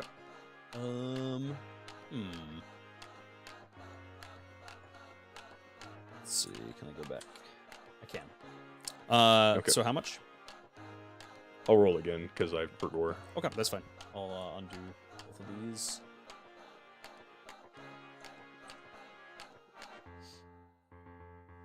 So it would have taken 22. I already doubled. It was 11 times 2. Okay.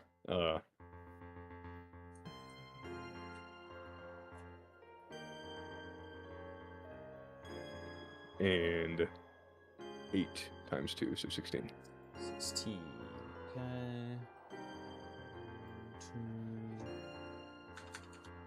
2. It's actually kills another one. It kills the one right on the dot. Okay. Yeah, sorry, I realized that while I was rolling Boba Rock. I'm like, wait, I rolled too many. No, you're good. And for the Boba Rock, that is 12 fire. 12 fire, which So doubles times up. 2. 4. And it is burning. Time for the Credo beatdown on the fucker that decided to pull up on my ass. This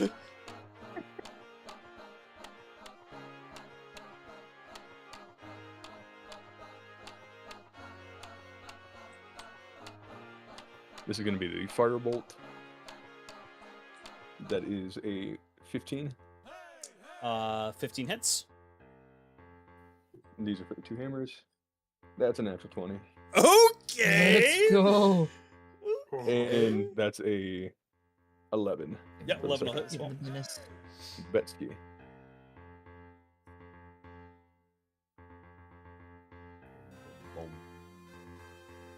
Oh, and I think I have a +2 to damage because I've been hit twice.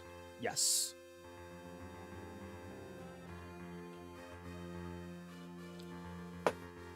Come on, little guys, hang in there. Actually adorable. Oh, so the arrow does 15 fire damage to it. Okay. So it's doubled up. 30. Okay. And the crit hammer will be...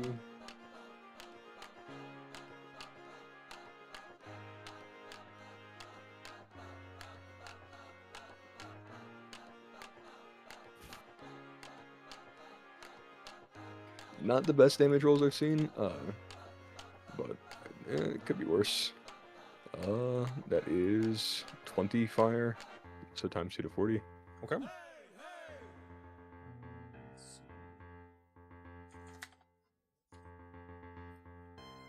Okay.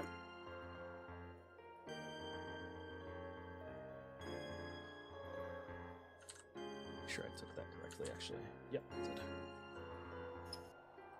And then an additional 14 fire. So times 2 to 28.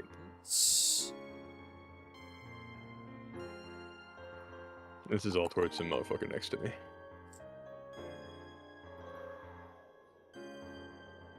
Okay. Uh, The one next to you is looking rougher than the one up top. damn, that dude's eating 2 hellfires, so I take it he's looking pretty rough. Yeah, both of them are looking in and around the same. However, the one that's closer to you, you just kind of pumped a lot of damage into it. It's starting to hurt a little bit. Okay. Got you. Hellfire on cooldown. I think this is yeah. 2 turns on this here. Yep. And Seizure Wraith. Okay. Time to seize some motherfuckers. Seize some bitches. One of them is still on the ground. It has to get up on its next turn here. So it'd have advantage on one attack then? Yes.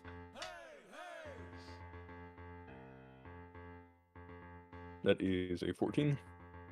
14 will hit.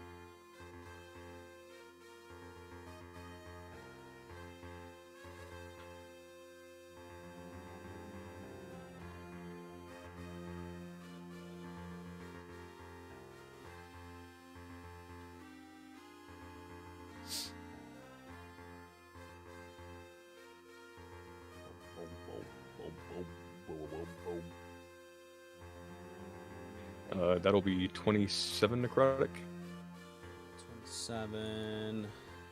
and it needs to make a con save. 27. Let's see.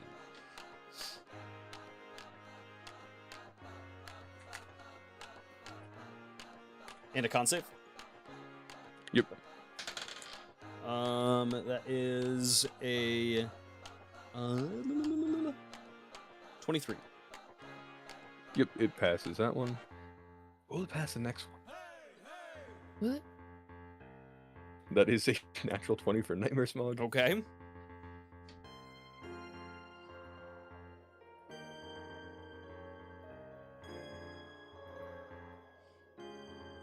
Four plus 4 plus 2 plus 1. Plus an additional 1. That is 24 chaos. And it needs to make a will save. That's a lot of damage. It's will save. 13? It is a 14 or higher, unfortunately. It now has a -1 to their con saving throw for the rest of the fight. Oh, that's huge, actually. Okay.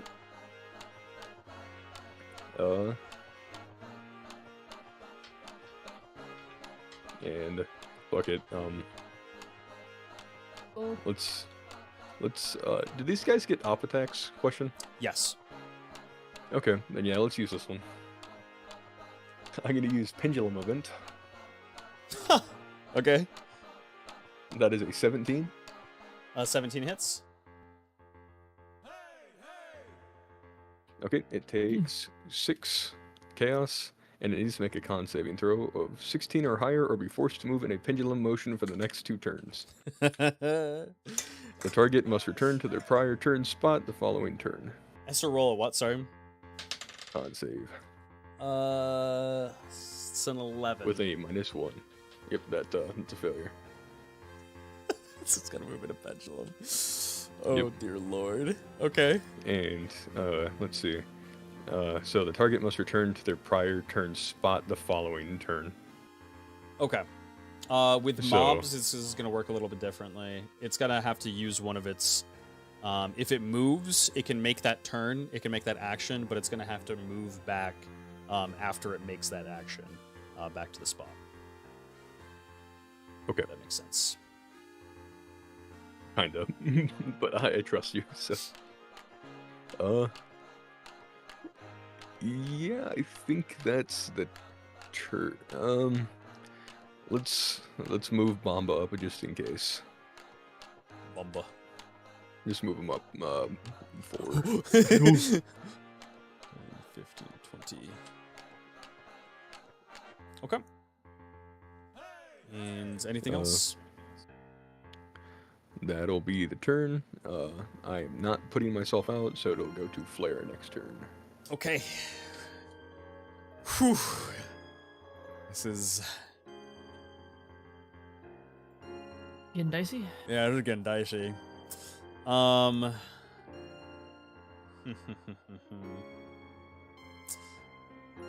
Clawtisham Knights is on fire. Yep. So it's gonna have to take 6 at the beginning here.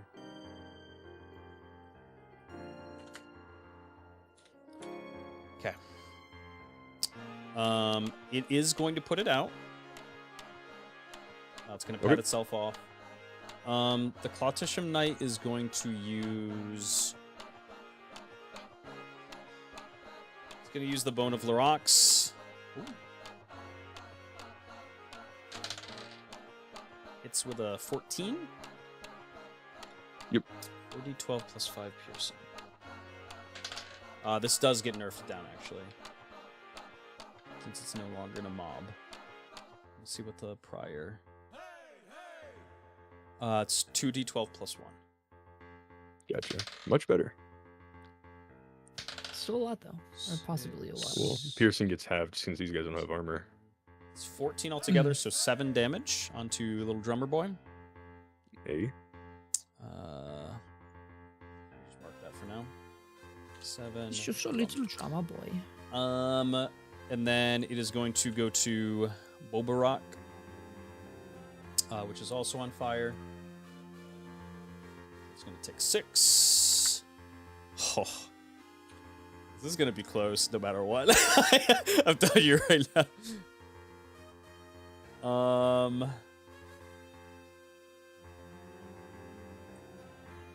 This is down. Huh.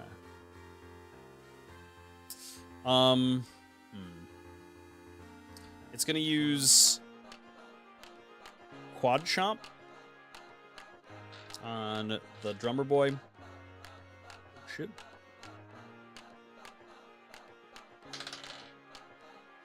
Rolls a 4 altogether. Yep, that'll hit. 4d6 plus its strength mod.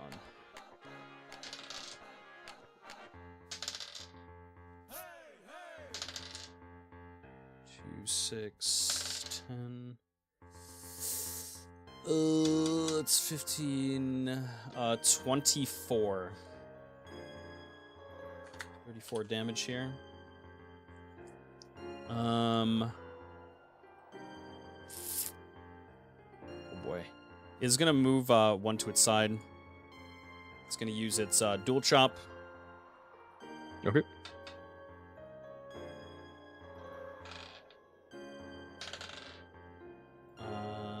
It's an 8. 2d6 plus strength mod. That hits.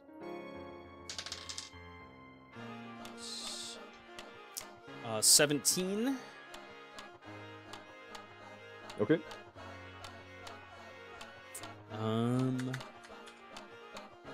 Which I think is, hold on, it was 34 damage. 17. Yep. So it does kill the bomba or the drummer unit here. Okay. Is it out of actions? Question mark? Yes. That is out of actions. This one is going to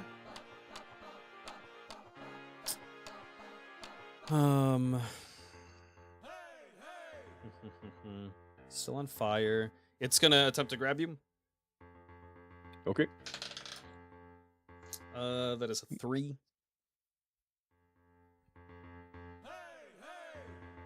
Oh, holy fuck. I have a 4. Oh my god. Okay. I was rolling that shit and you said 3 and like my heart dropped and then rose at the same time. Holy moly. Well, technically, if it did consume me, I am burning, so. It's like eating a fireball, you know? It can't technically, it's going to start to work on the one at the bottom here. It is going to leap, giving you a attack of opportunity.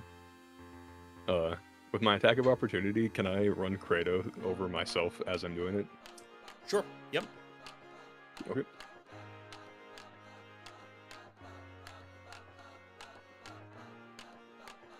Okay, so with the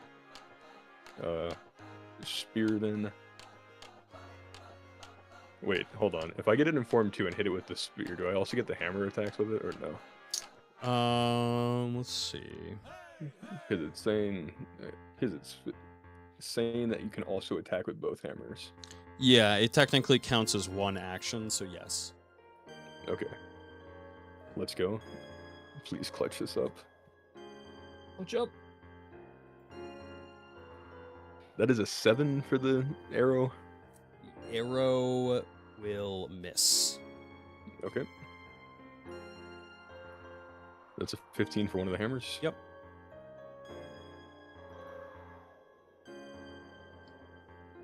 And that's a 9 for the second hammer.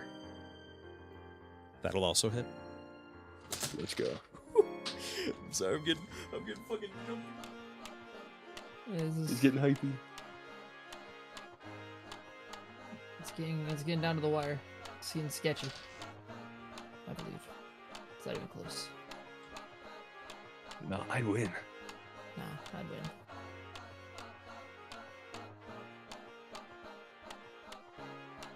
Nah, I'd talk. Real. So that is 13 fire from the first hammer swing. 13, so that's upgraded to 26.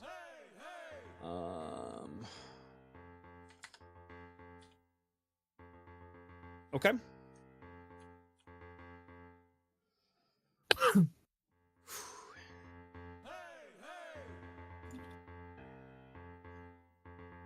And that is 11 fire from the second one.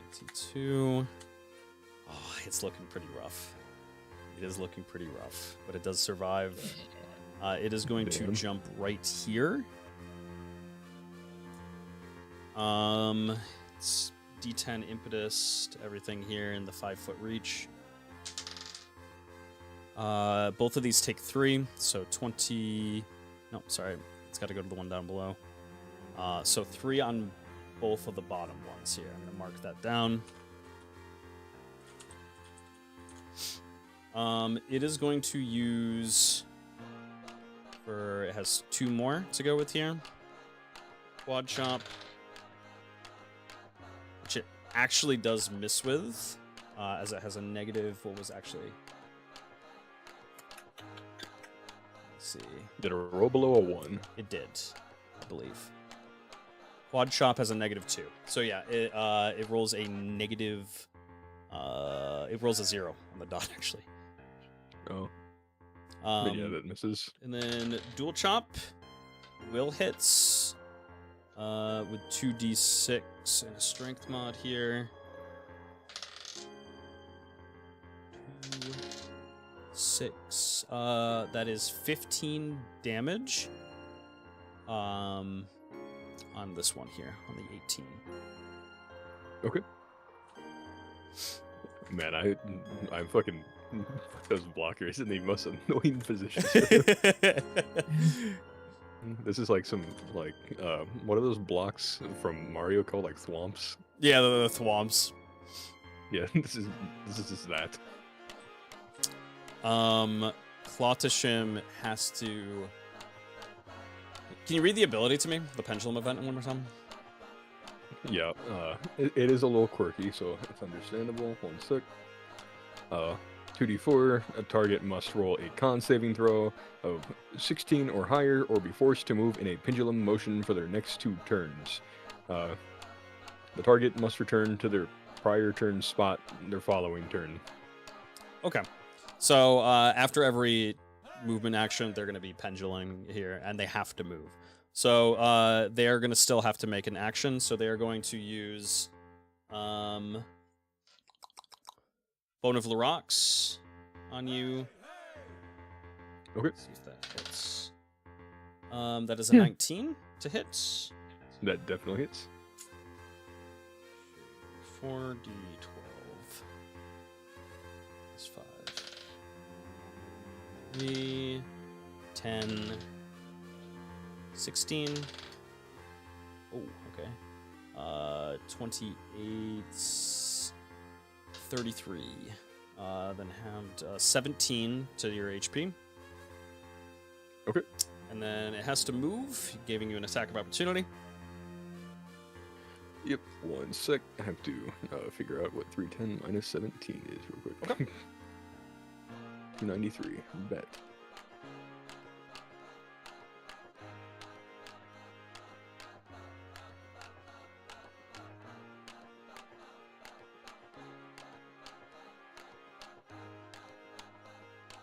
Yep. The attack of opportunity can be with any of their stuff, right? Yep. Okay. Let's give him the old sour note. Okay. Needs to make a Sigma saving throw.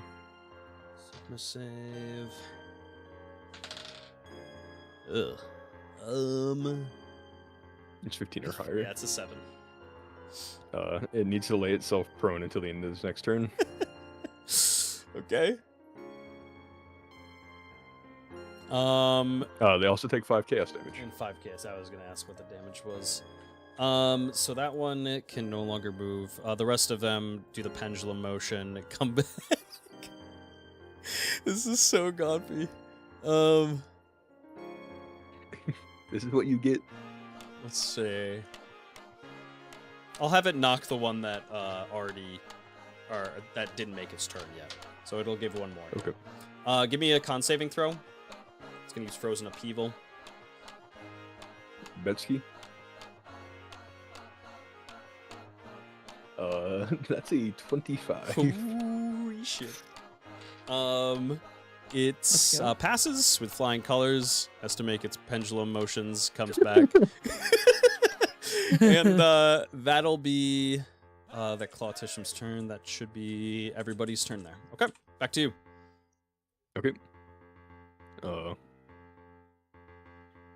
So I want the dude that's on top that has the 18 on him.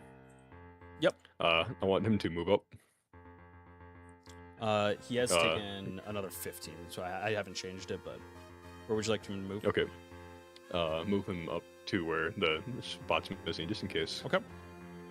I would like to finish off the motherfucker that's right here, right next to me. Okay. Also, I'll take my 8 fire damage. Finish him. Finish on him. What?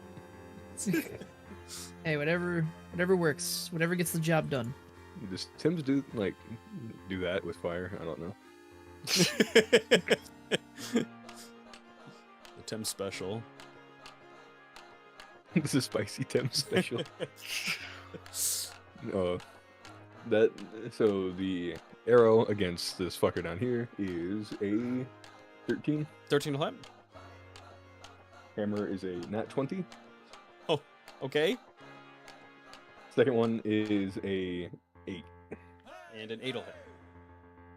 I just Oh, had to do it but- to him. I figured out it's 8C. Prez is about to die. But at least you figured it out.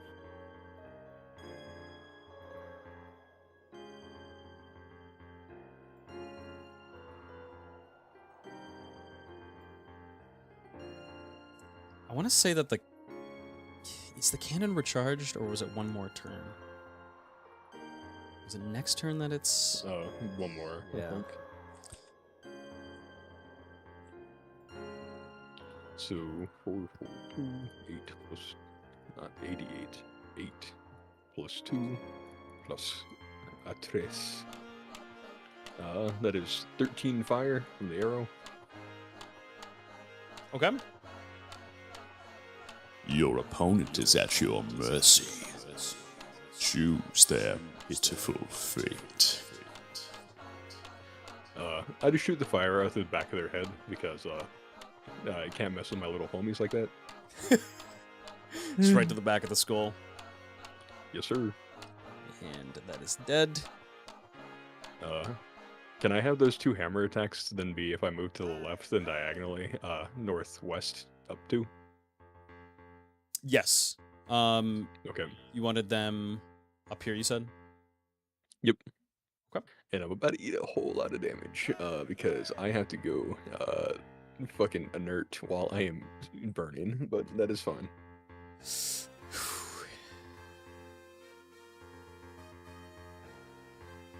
So 5 and Good luck, 6. buddy.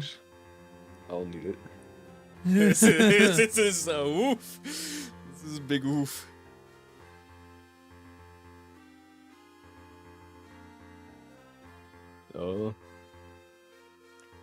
Plus that. Flush. Alrighty. So, with crit, that is 28 fire damage. 28 fire damage. Yes, sir. And doubled, so 28, 56. Yep. Okay. And the second one, Yep.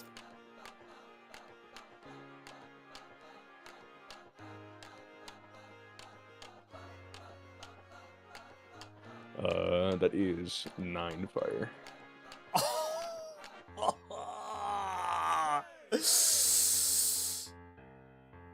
Oh, that's 18 damage. This thing is Yep. looking absolutely fucked. It is very, it's hanging on by a stitch.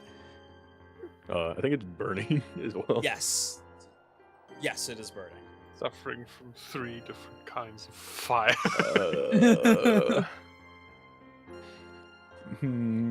Issue. Yeah, that's a big enough issue that I may have to consider doing this thing. Hey, Pivot. Yo, Thanks for the potion, bro, but I gotta drink it. no problem, bro. You chug that, some bitch. I'm gonna drink the strong potion. Okay. Let me pull it up once again.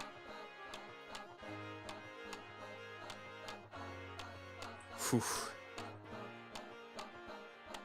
Okay, so, I forgot what it's called, but I have this description. It's a +3 strength check increase permanent. Mhm. It is a +2 strength saving throw increase permanent, a +2 con increase for 1 week, a 10 HP increase, and a long rest. And it is a -2 AC permanent. All right. I'll let you change all those stats.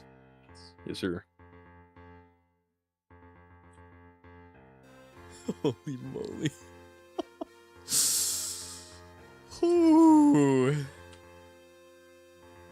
Moment of greatest need. I'm I now don't think at I named it. It's literally just supplementary potion. Take these supplements. And Take supplements. multivitamins. You gave him the Alex Jones potion. Oh god.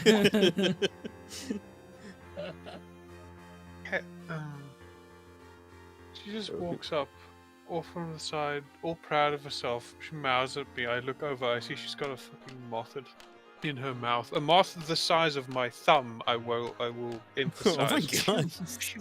Take it out. No, go away. So I am inert on the start of my next turn, which I cannot do anything about. I will be ablaze. So then on the start of the turn after that, I will be engulfed. So Oh boy. that's why I had to Good drink luck, it. buddy. Yeah, Fair understandable. enough.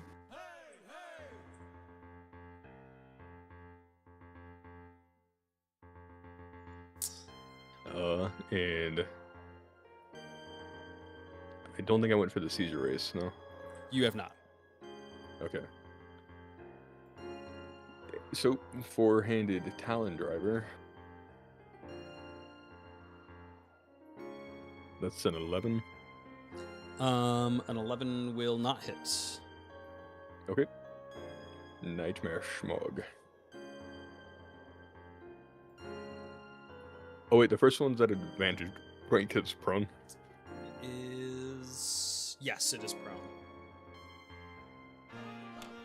Never mind. The second one was a 7. Still doesn't hit. Oh. Damn. Nightmare Smog's a 13. Yep, it'll hit.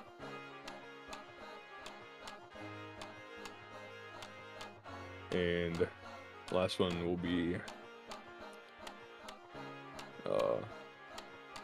fuck it, Rupturing Scythe. Okay.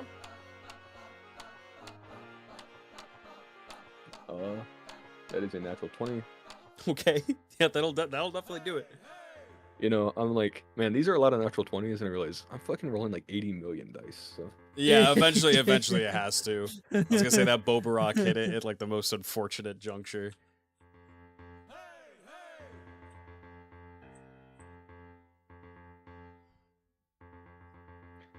That is 10 chaos, and it needs to make a will saving throw or suffer another -1 to their con saves.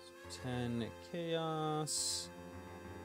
Okay, and what kind of save, sorry? Will saving throw. It is a 16 on the will. Yep, it passes. This time. For now. The damage for the Rupturing Scythe is... Oh, you did kill one of them, by the way. Okay. Then, for this one, it is 32 points of chaos damage. If hit, a blister appears on part of the body cut open by the scythe. If the target does not heal themselves by the end of their next turn, the blister pops, dealing 5 acid damage to themselves and anything in a 5-foot radius around them. Ah, okay. That's just gross. Yep. So it took 36 chaos. Or no, sorry, 32 chaos. 32. Yeah, it was 16 times 2. And it needs to make a con saving throw. Con saving throw. Alright. It makes it with a 22. I'm sure, probably. Gotcha. Yeah, it's a 15. It's just the harrowing reverb thing. Yep. That's its turn. Alright.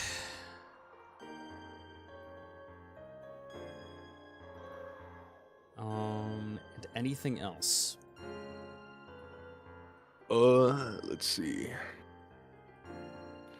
I've done everything I can with Thames. Everything with the seizure race, pretty much. I guess I'll have them move over, 3.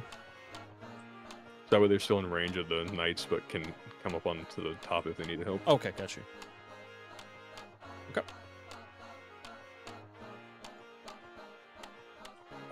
And yep, that's the turn. Hopefully that guy dies. The turn rolls around. And the Bobarok burns to death. Let's go. The last remaining Clotisham Knights is going to... He's burning too, I think. He patted himself off. Yep. Gotcha. He is going to attack this guy here. He's taken... Okay, so 18, 15...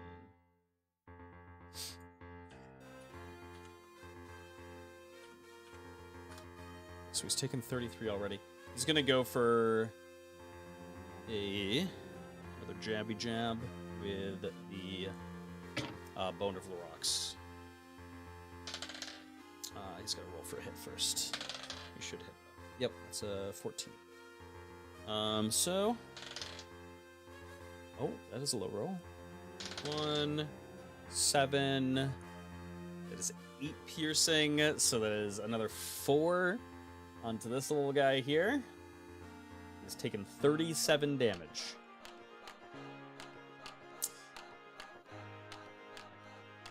Let's see. Clotisham Knights, I think, are going to... Do they still have pendulum motion on them, or no? Is it just the one turn? I'm checking real quick. It's the next 2 turns. Ah, so they will still have So this will be the last one.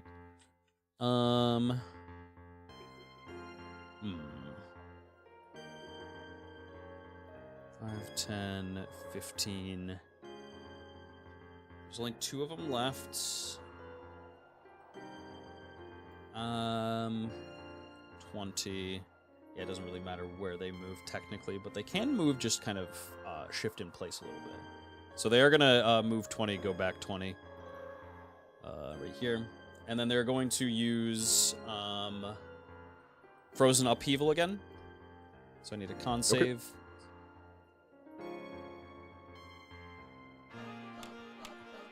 Damn, their time to reign has come to pass. That is a 11. Okay.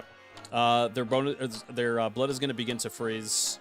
3 turns, their blood will freeze entirely, dealing 4d20 cold damage, inflicting them with frozen for 3 turns. But Okay. not yet, and that can also be reversed with fire. Gotcha. And then for their second action, they'll attack with Bone of the Rocks. Which, oh my god. That is a 23. Yep, that'll hit. 10, 12, 16, 26, 31, halved, 16. Gotcha.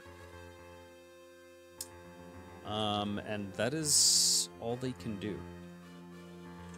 As back over to you whenever you get the time. Tim's can't do anything. This comes back online. Beginning of the turn. Okay. Let me make sure that I actually can't do anything. I'm not trolling myself. Oh yeah, my turn just gets straight up skipped. Ah. So yep, he is out of Fucking the fight. turtle.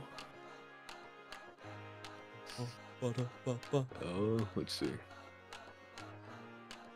Make sure that I mark down the HP. Isn't that guy still on so many different levels of fire, though? Who's that? Sorry. Which guy? That one. This- there. I'm on so many levels of Oh, fire. Thames right is, now. yeah. This other guy, he got himself out. He extinguished. Move Oh. the Bomba Boy. Bumby. Yeah, the issue is that if he doesn't kill the the knight fella, he kind of just kills the blockers too. Like, use it to block the others. Oh.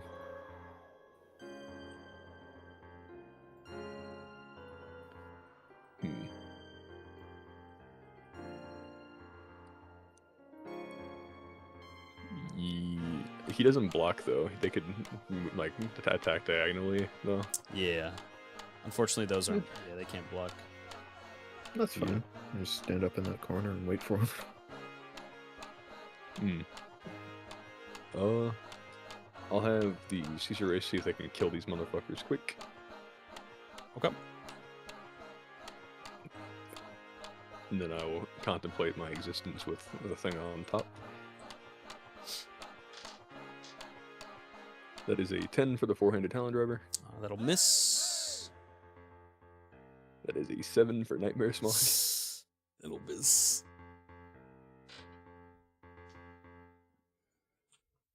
And that is a 13 for pendulum movement. That'll hit though. Yes. That'll most certainly hit. It needs to make a con saving throw of 16 or higher. Okay.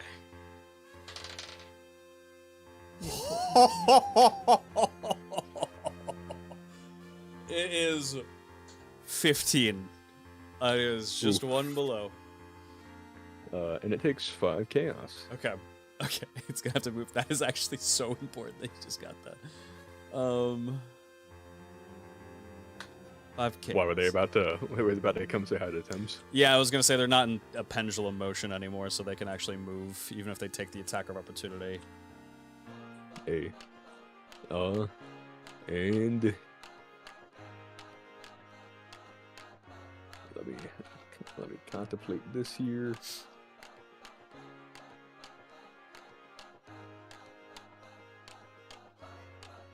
Yeah, they're kind of just gonna sit as is. because I don't want to let that knight do anything. Okay. And then I'll do it. Whew. Alright. Sitting at a 37. Sorry, 37 health taken out. This thing is at 13 health, the top one here. Clotisham Knights.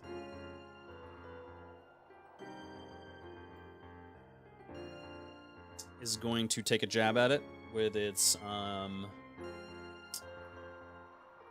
Bone of the Rocks. It hits with a 6. Let's see. 2d12. 1. That is, let's see, 6, 12, 13. So that is going to be 7 damage. This thing is holding in here. Poor little guy. He's holding a on. champion. He's taking 44. He's holding down the fort. Oh my dear lord, he's doing it. Clotisham Knights have 2 attacks here. They gotta move in a pendulum motion. They're just gonna move back and forth inside range here. Hey. They are going to use...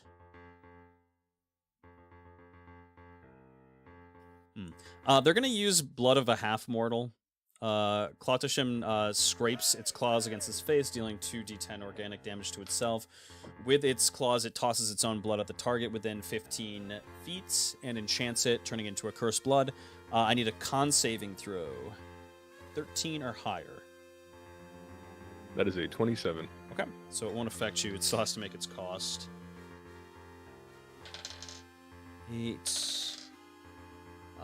It's 17 damage to itself.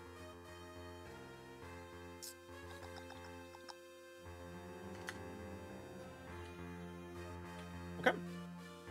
Since it's first, it's gonna attack with Bone of the Rocks. Yikes. That's a 5, which ends up missing. Yep, that misses. And it goes back over to you. Yeah, I'm burning pretty bad. Yeah, 1 sec. You are engulfed. Mm-hmm. Question. Yes. Can homies help me? Can they help me put this out? Let me read engulfed quick. Let's see. Engulfed. An engulfed target takes 25 damage per turn. If the target does not extinguish after the first turn, they suffer severe burns, making it so any subsequent damage dealt that makes contact with the exterior body is done so at extra effectiveness, so 2 times damage. Targets that are engulfed can extinguish the fire by submerging themselves in water. Yep, they can also take the roll action, but will need to succeed on the action twice. What's that, sorry? It says at the end there, target may take the roll action, but will need to succeed on the action twice in order to be extinguished. Yes. Yes. Could they help me with that? They would have to take 2 of their actions to roll you, yeah. Okay. They would also get burnt. That's fine. I will use my action to get rid of this fucker, and they can help me out. Okay. So what I will do is I'll get rid of him first, just to make sure I'm not dooming them. Let me roll that beautiful beam footage.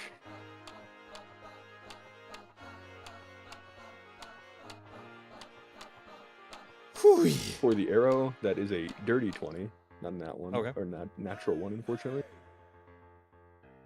So that hits, I assume? Yes, yep.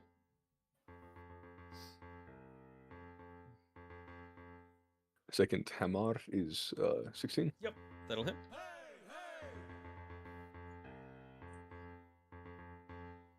And the hammer swing 2 is 14.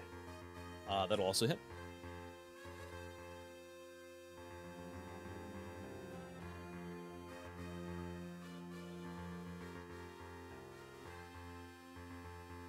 No damage bonus anymore, Sag.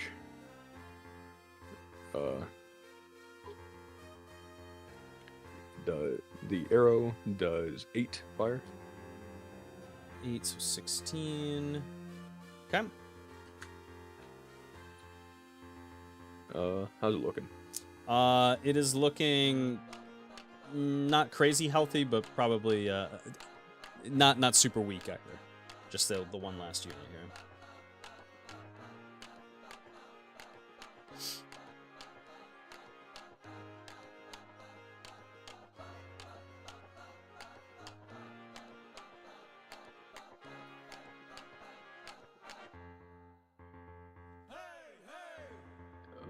Let's see. The second hammer attack does 5. 5. Or sorry, the first hammer, the second attack total. Okay. So 10, 16. Okay.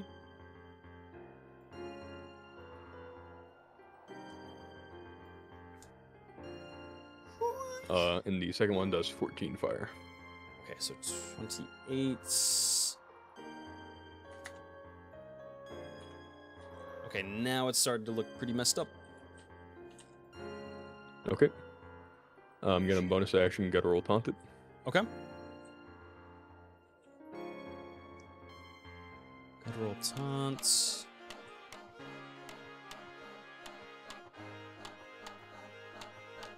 It's got to beat a 22. It's an intense check. Oh, it can't. Literally can't.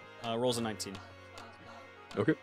So it is taunted by me, and I'm going to. I was one to the right before, or how many? Yeah, was you that were just before? right here. Okay. I'm going to. Move diagonally down 1 into the right, so it would be next to those two homies. And have them attempt to put me out. Alright. Those two, and if not, I'm gonna go move over to have the other two try to help me. So this one here. Yep. And which one? You want the top or the bottom? Both. So I'll start with the top though. So do I need to roll a D100? Wait. So you want top guy and bottom guy to roll? You want? Oh, I want right guy and top guy first. Okay, I got you. Let's see. This is just gonna require the action itself. Let me see if there's a roll for it. Because I thought it was like the 50% thing.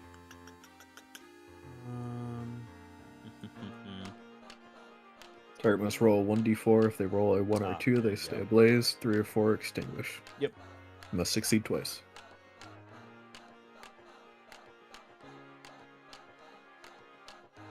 Top one, rolled a 2.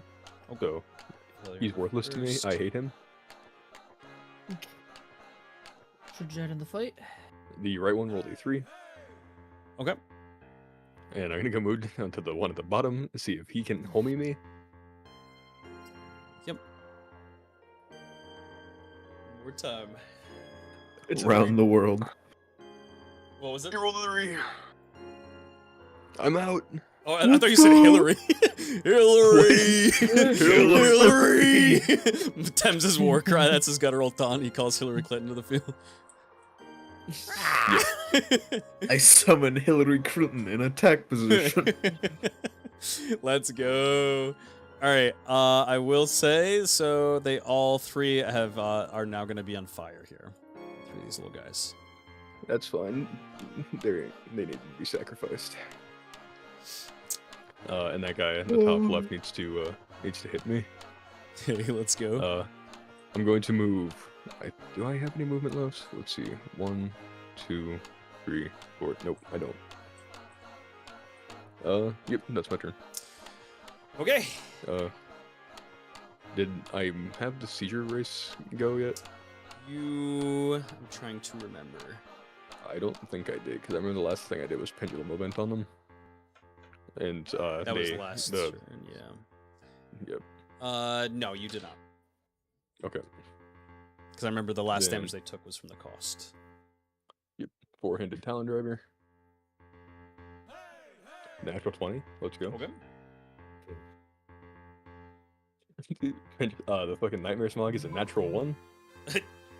Okay. Killing it. And let's see, Rupturing Scythe is a 12. 12 will hit. Okay. After I roll damage, I'll be right back. Yeah, no problem. Oh, this is so close. Oh, okay, they have to pendulum next turn. My dear lord.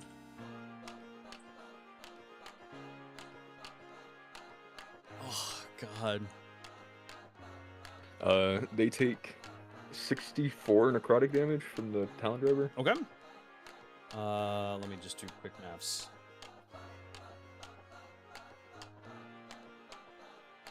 Okay. You killed one of them? Hey. Hey, even. Hey. The music I would use to torture somebody, 100%. Hey! That is it is 16 chaos from Rupturing Scythe, and I don't think they put it or healed it last time. In fact, I think they cut themselves, so I think they did the opposite. Yeah. So they take another 5, and for that matter, so did the Seizure Race. Another 5. Okay. So 5 acid, and they took 16 chaos, and I will be right back. No problem. All right, so that's their turn there. Oh man, it is. They are down to just the one unit. 2 Clawtician Knights stand in the way of victory here. This little guy is on fire here.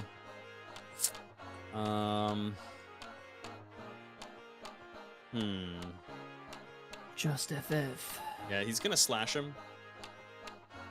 Hit him with big slash. It hits with a 9. Okay, 2d12. 4. Let's see. 11, 12, 6 damage. That actually kills it on the dot. So that one is dead. It is actually going to now... Oh, wait, no, he can't attack. Sorry, Thames had to go to roll taunt on him. So he actually has to go attack Thames. That was going to be pretty bad. So that's good. 5, 10, 15. It moves over to Thames. Walks over, slugs the dummy in the gut, and it's like, well, game. Joke's on you.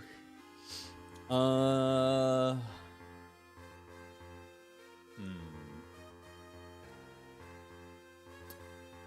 am going to have it... Yeah, it'll just go for Harvest, actually. Thames is going to have to make an agility saving throw, so we'll do that when it gets back. And for this one, I'm just going to have these guys, they go in their pendulum. I'm going to have them stab. That is a nat 1. Which is a 5 altogether. So they are not going to, unfortunately, be able to capitalize off the seizure rates. Just quick about nat 1s, because I've been doing this since the beginning, but I've noticed every time there's a nat 1, you guys add the bonus afterwards. Can you get yourself out of a nat 1 if you have a high enough skill? Yes. Okay. There will be like Okay, level 5 or below. That's kind of the danger zone because like you'll roll like a nat 1 and you can't add your hit to it. So if you roll a nat 1 then you are open to get a crit on you. But yeah, if you add it up, then like level 6 plus is safety zone. just wanted to be sure, because I was going off the assumption that a nat 1 was just an automatic fail, no matter what. But then again, new rules. Hell nah, this ain't D&D, baby. Let's go. Or Pathfinder. Fuck plays that shit. Pathfinder. Mr. Beichel, have you returned to us? And if so, why have you? Say no. Why have you done this? So I am going to... Oh, wait, that's... Never mind. You can't attack the boy. I was going to go have him attack the bombardier. It was going to be very funny.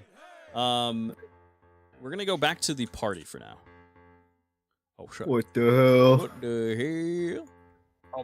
I'll be back in time for my turn. I'll be right back. No problem. But it's your turn first. Oh. No, No, it's okay. not. You're I don't towards think the that end. is. What, just controlling? God damn it, Pivot. Just being a pure goblin. It's my job. Goblin activity. This is it's just pretty Yeah. damn close. No matter how you phrase it. Not even close. Not even a little bit. Yeah, Lookdown's doing okay, so I think we're fine. Should have changed the music before I left. Imagine Thames drinking the supplementary potion actually doesn't do anything for him because he's in the fucking trial. That'd be pretty brutal. He comes out and potion's gone, but he didn't get any of the effects. There's a totem on the inside who's like, I feel my stomach doesn't hurt anymore. You know, I feel pretty good. I feel like maybe I could. Ah! I have the feeling that I'm gonna get hit a lot easier nowadays, but I wasn't really moving anyways. That was the case, anyways. I'm inanimate. Alright, swap back over to fight music. Nothing is going wrong, haha. Yeah, everything Drew's is... not gonna die, haha. Dear Lord, I forgot Drew is in the absolute worst possible place. Marth with his arm cut off. This is why we don't walk into melee combat as a mage. It starts off with Abraham Drew. Oh boy. Okay, so at the start of Abraham Drew's turn, his Dragonic Pearl actually pops.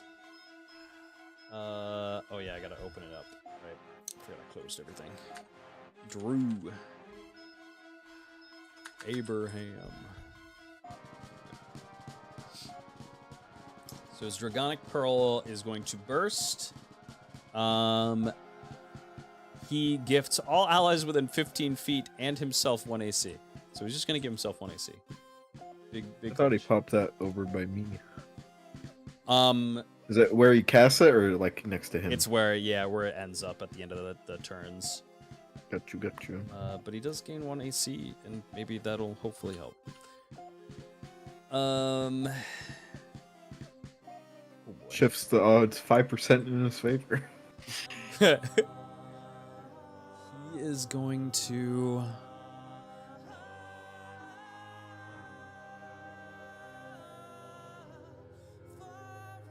Yeah, that's unfortunate.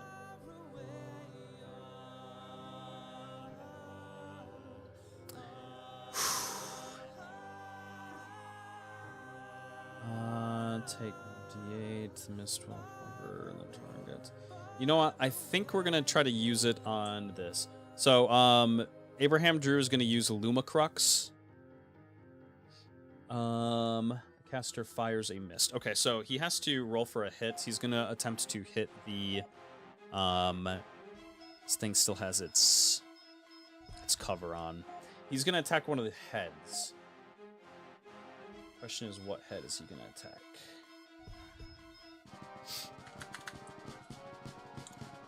I think he's going to attack Petrification Head. That seems like a good one to attack. That would definitely be a good idea. Let's see if it hits. Oh, come on, bro.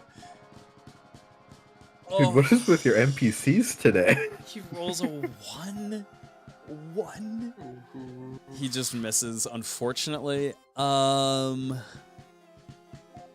he's got to stay there too. That was like his one hopeful chance. Still got the armor at least. Yes, that is true. Oh, you did give him armor. That's huge. He's gonna have to pass his turn there. Alright, I'm cooking. Just give me a second, man. 1 second. Hold out. The Kravla Yevens take their turn. Okay. Lesser Kravla Yevens. Krovla.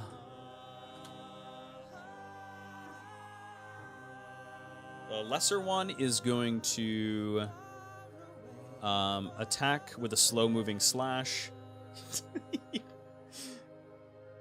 This rolls with disadvantage because it's so slow. I think he already missed.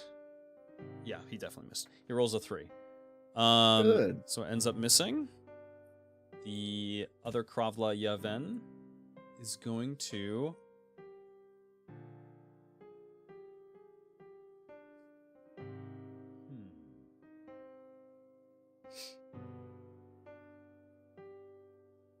It's not going to cast that. It's just going to attack with its touch, grab, and go. Hits with an 11. So that's 1d4 dex. 2 damage. Bruh. Taps the armor. Yep. 2 damage to the armor. Let's go. Big old poof. Attacks again. A 17 on the die. That's 1d6 necrotic to him. 4 damage. Oh boy. Okay. I'm on the way. Just hold on. And lastly, one more. A 13, brother. Okay, 2d10 necrotic. That's the big one. 5, 9. That could have been worse, though. True. And that's the turn for those two. It is over to Look Down. Okay. I forgot to roll a stealth check for when I went into shadow form last turn. But I rolled a 16, the Civilonian. Okay, let me do observation goes into check shadow form, he has for to- the 3 that aren't blinded. 16, 10, and a nat 20. Son of a bitch. They did see him, yes. Well, he's gonna still show up next to the thing. Up here? Yep. Okay.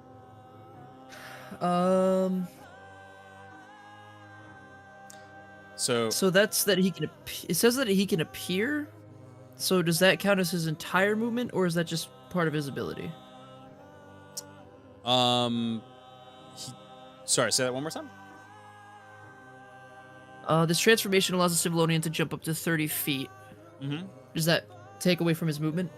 No, it does not. Okay. Can you move him over one more for me? Yes.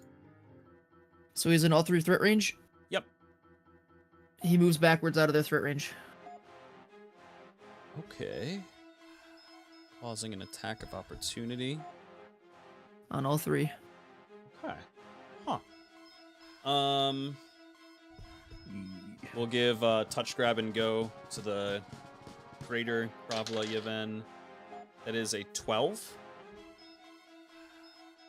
Pretty sure that hit. Oh, misses. Oh, okay. So it rolls with disadvantage on these other 2. It misses that one. The second one it already rolled a 9. All right, let's see. This third one, 16 and 19. So it hits with the final one, which is 2d10 necrotic.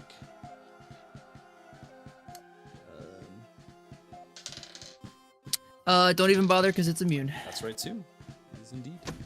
The lesser Krovla Yevhen, can only actually hit it with necrotic damage. So it don't matter. Dunk. The giant is going to attack with its... It was only blind for the 1 turn. I think it's still blind until it reaches back to its turn.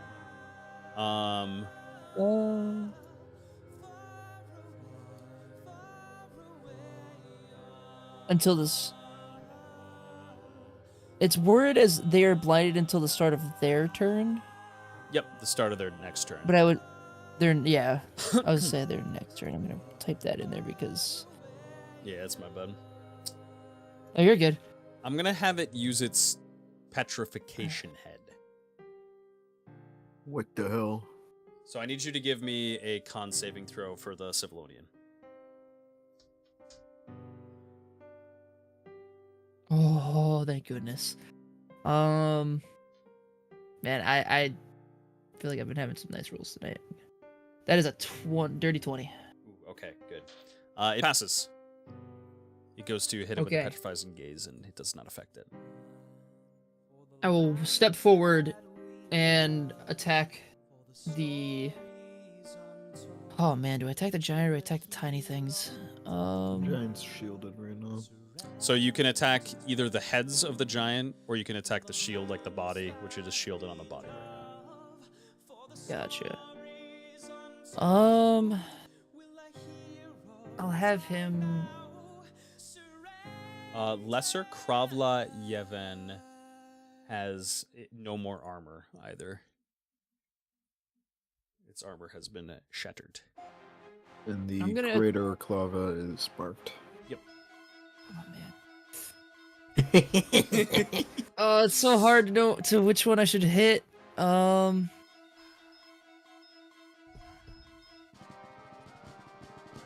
mean, removing one from the field is probably more important than just That's what I'm smacking thinking. one. So I guess we'll go for the lesser that doesn't have armor. Okay. All right, so Lonian, let's see what you do. I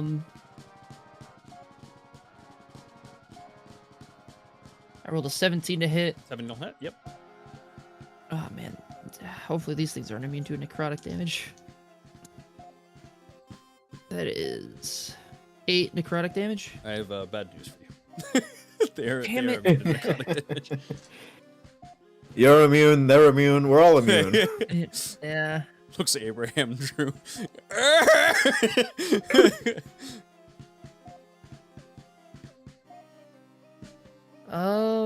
Fuck, that's gonna be it for the. Yeah, that's gonna be it for the Civilonian, unfortunately. Okay. So now that it's Lookdown's turn, so is it at the start or at the end of my third turn that I get my arm back? And yeah, that's the other thing too, is I see him running around it, like the arm's been like crawling up this tower at the same time. So yeah, do I get my arm back and lose haste at the end of this? Or at the beginning? It is you get 3, it says 3 turns. Yeah, you told me. I don't have sorry. it. I wasn't sure if you had it. Let me look it up. What did I tell you a week Yeah, what ago? did I tell you a week ago? You remember that? Scroll, No. scroll. Fuck you. You have 3 turns of hastened. Okay. Yep. So then it would be at the end of the third turn. Gotcha. So this is gonna be the end of my third turn. So, because fuck it, let's just flavor it. Look down, takes conflict, flips it around, holding the blade down, and stabs directly into the top of the head of this thing. Yep. I rolled an 8. I'm really just rolling to see if I nat 20. That's understandable. It's also marked, so 17 to 20. Oh, that's right. Shit, I think I rolled a 17 at some point. Oh well. Probably. I've been trying to pay attention to the note, but I'm also me. Yeah. No, I get you. Trust me, I get you. So that is 12 points of damage Phew. on the stab. Okay. And then look down will, cause fuck it, let's have fun. Run down, will drag the blade and run down in a U shape, and at the bottom of the U, he'll reach out what's left of his arm, and it'll attach itself back onto him, and he will run back up it and land back on top of it, just bringing the blade with the entire way. Okay, that's pretty dope. So unnecessary. It really is, but I mean, fuck it, right? Fuck it, we ball. All right, I rolled a 14. 14 will hit. And come on, max damage. Nope. Okay. That is the exact opposite of max damage, actually. Big oof. That is 9 damage. Okay. 9 dex damage. This thing is looking... It's looking more wavering than that chain lightning. Looking like What a the hell? Thanksgiving turkey. Delicious. I assume I've never seen one. No. I will never cast that spell again. And that's gonna have to be it for me there. Do I get any negative effects from the haste? No. Ending? Okay. We're better than D&D. Fuck that! Everything gets to be overpowered! This is old It's school how League of everything's Legends. balanced. Oh no. And when everything's overpowered, nothing. Hey, let's go! Yes, yes! Was that the end of your Exactly. turn? Yes, because your armor attached. Yes. It goes over to Marth. Marth takes amputation damage. Oh. Let's see. With that just standing up top of it, just like panting really heavily as he slows down. Amputations of a limb, rear the target. It's 20 something. Yeah, 20% of HP. Yep, 20% of their HP in organic. Extreme heat. Oh boy. I am on the way. Don't be stupid. Marth is going to, you know, he just lost his arm. He got stabbed with a paralyzing agent. He's, let me see, 20% HP, so let me take that off him real quick here. No, not Max. We need Marth here. Not math. We need math, Silmans. Let me calculate this quick.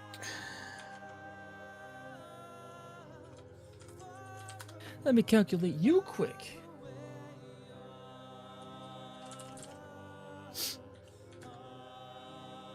$15. It's actually not the worst, all things considered. He is going to attack with Didamia. Did he roll a save to stay conscious? Oh, no. Let's see what we got.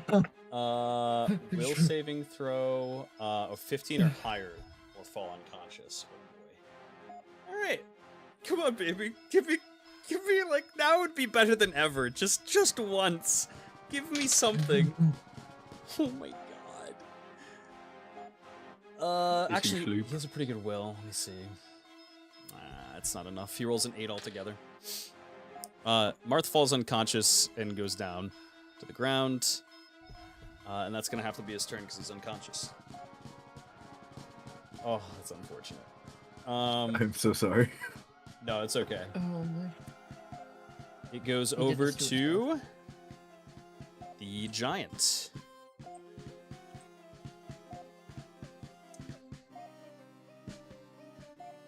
Let me read one thing about the Brimstone Giant here. So, first of all, it inhales. It's on its inhale turn, so it is exposed on the chest and down below region. And then...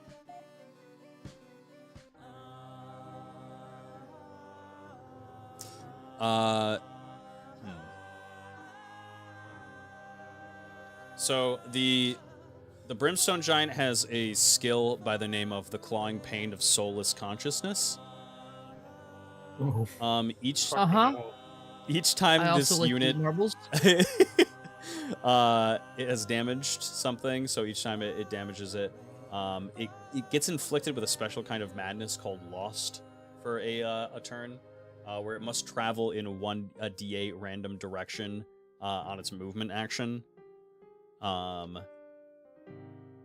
Before that, though, I am going to have it attack Drew one more time. It is no longer blind, so it gets all the perks. All the perks.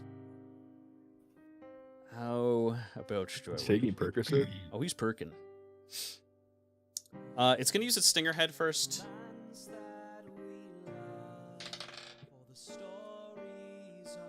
That is a 10. Is that enough to hit him? Yes, it is. Wait. So that is, he's unarmored, so 5d4 plus 2.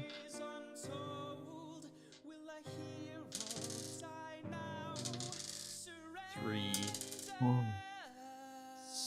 5, 8, 10, 12. Okay, so 12 poison damage to him. And he has to make a con save. Oh boy. Alright, thank God his con is high. Oh my god! Are you joking? He rolls a 5 altogether. Oh my god, I've never rolled this many nat ones in my entire life. He is poisoned with... You do it for the bad guys? Like, fuck, dude. He's poisoned with venom. Oh. The Master Head can only attack target if poisoned. Let's see if he hits. This is our Ashley Arcaden moment. I don't think I have anything to cure poison. He gets inflicted with venom for 2 turns, so yeah. It'll wear after then, but he's gonna be in a rough state. Master Head luckily misses. It is going to use, for its last one, we're gonna use Bashing Head.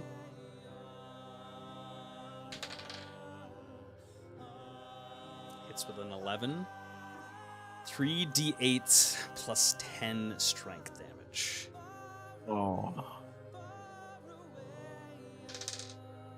Just say he's dead. Just say he's dead. 10. We get it, okay? 11. That's 21 strength damage right into Mr. Abraham Drew.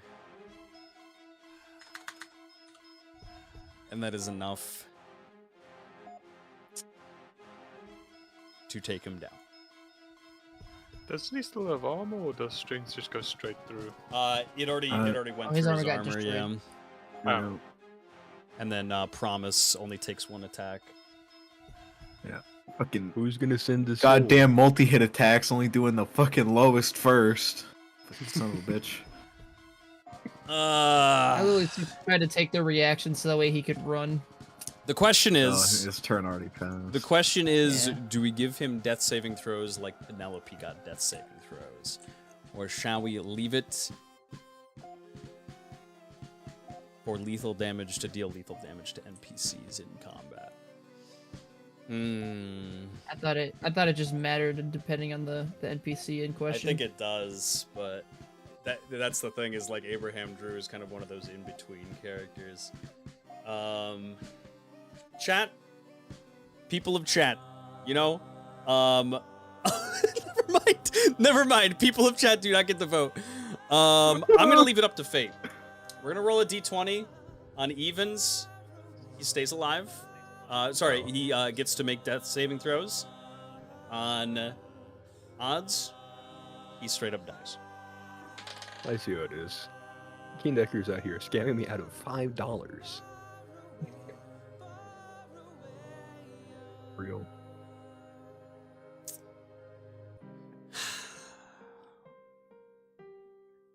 Abraham Drew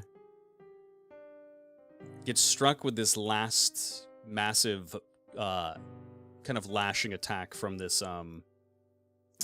this brimstone giant. Brings its kind of strongest head slamming down directly on top of his skull, kind of just cracking it and sending a tear down his eye as he comes down to his knees and looks off in the distance. He sees the several souls that he collected with him along the way that he promised to send on to the afterlife. I'm sorry that I couldn't have completed my training and sent you all on. Sorry, my dear wife. Your husband won't be coming.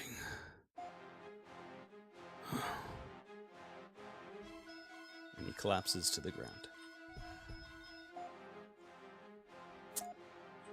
And that is the end of the actions for the Brimstone Giant. I have to roll a d8 to see which direction it's going to be traveling in. 3. 2, 3. It is going to... That's actually just so fucking nasty. It is going to kind of trounce and step right on top of Abraham Drew as it makes its way on top of this this rubble and roars. And that Do I not get attack of opportunity with the Civilonian? you would, yes. Hey, give us something. Lowering giant. Oof. I roll a 3. Hit him. No, don't hit him. He didn't hit him. It's gonna be the end of its turn. Pivot comes back to you. Howdy. Okay. That plan's scrapped.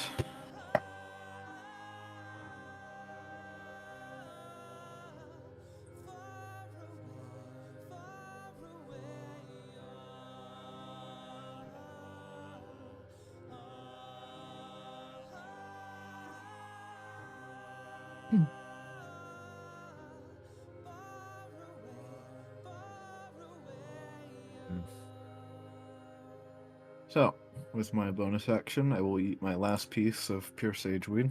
Okay. Seeing Abraham Drew fall, my ability Not Again will proc. Oh. I will cast for my main spell, Volcaniceth, Okay. incanting 7 spell points. And we'll target the... Hold on. By visual, could I assume if this thing is immune to fire damage? Give The Brimstone Giant. me a nature check. Nature check. I would assume not normal. Correct. That is a 14. You kind of look at this thing over, and it seems like that the only thing that keeps this thing from taking damage is the massive curtain shield that goes over its body. It seems that that all forms of damage will affect it. And the curtain is raised currently, yes? Yes. Yep. Alright, yep. Then 7-point fucking Volcaniceth is targeting that core right now. Okay.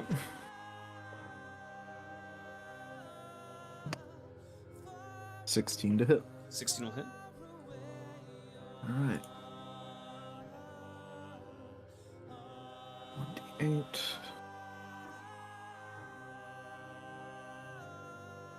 Calculator, because I don't feel like doing math right now. Big numbers are scary. Yeah. Well, it takes Anyway. 41 fire damage. and needs to make a strength saving throw. And a strength saving throw. DC 11. 18 altogether. Alright. And then it does not move. Stepping back, he will cast for his free spell, Heal of the Fox, targeting Marth Silmance. Okay. Teleport below him. And under effects of Not Again, it's upcast level 2. See the arcane check.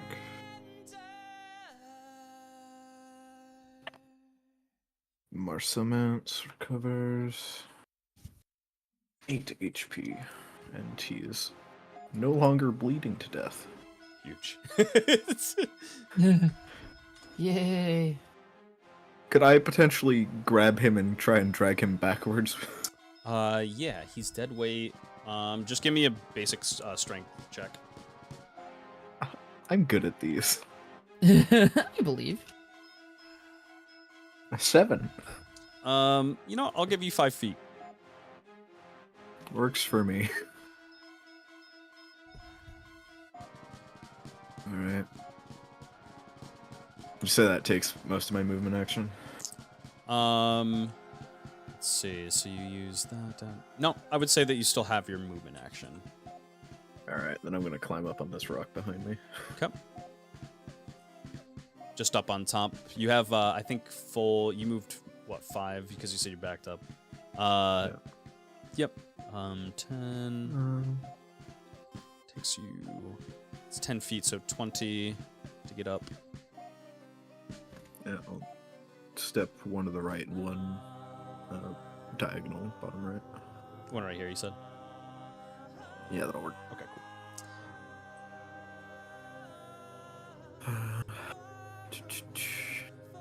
Yeah, that's all my turn. That's my stuff right now. Alright, Flesh Tower. The Flesh Tower wails and wails in pain. Just it sounds like it's like really, really having a rough time. It is going Didn't have to come here. to use its stored pain share. Let's see. Oops. I need an agility saving throw. Marth can't make it, fortunately. Out of Max Slithe. Look down.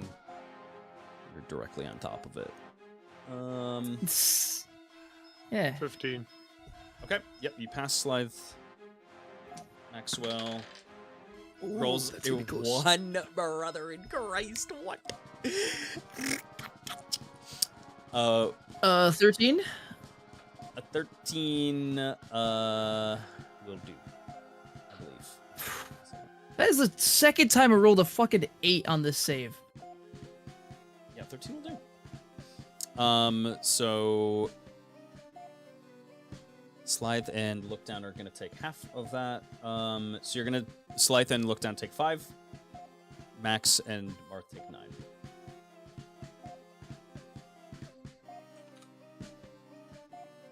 Mr. Maxwell.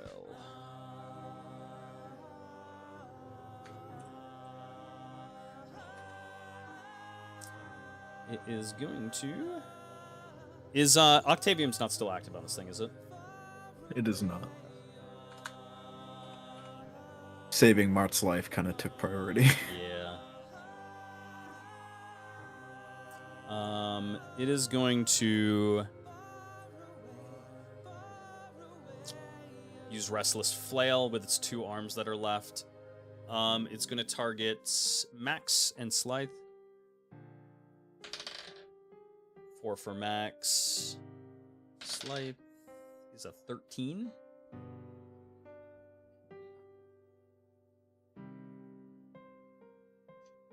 Does a 13 hit your AC?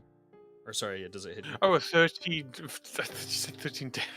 Oh no, I'm not sorry. paying attention. Oh no, 13 doesn't hit me. Doesn't? Okay, cool. He's a gamer. It is going to actually have to just end Dang. its turn. You can't do anything else.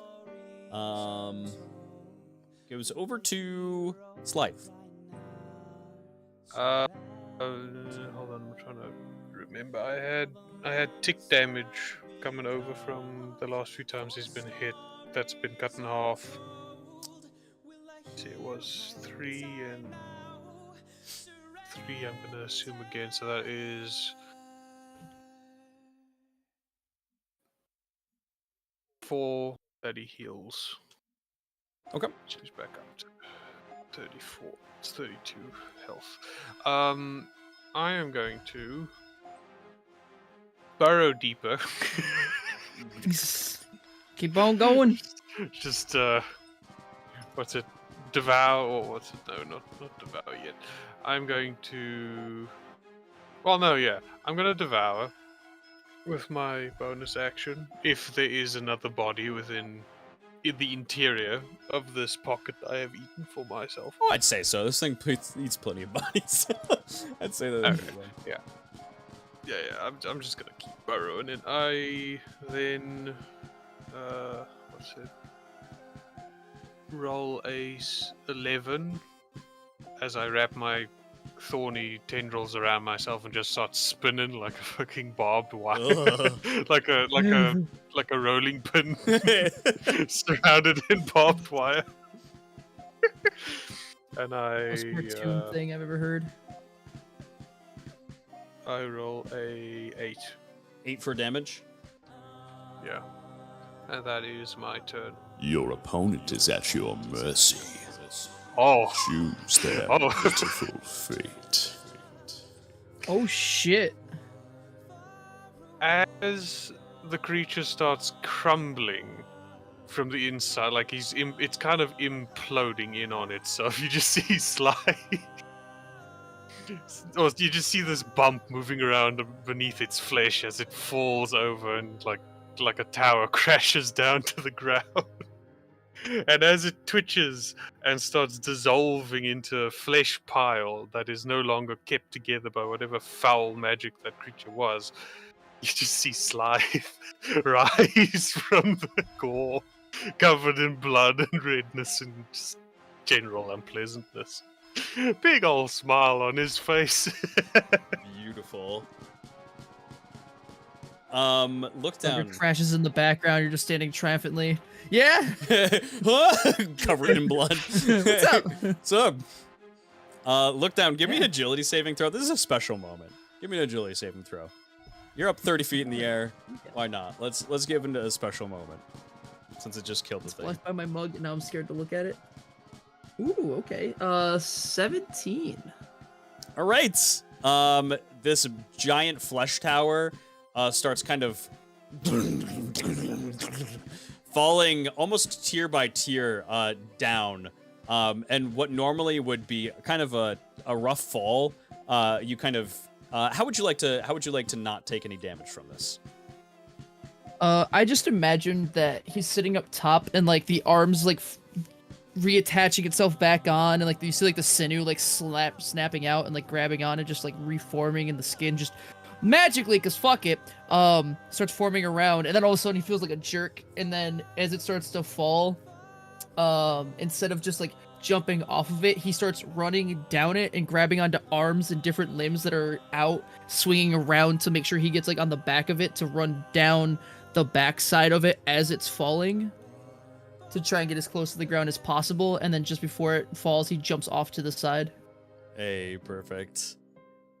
And Does like a little tuck Life and roll. emerged after it hit the ground. popping out here, and the flesh tower is down.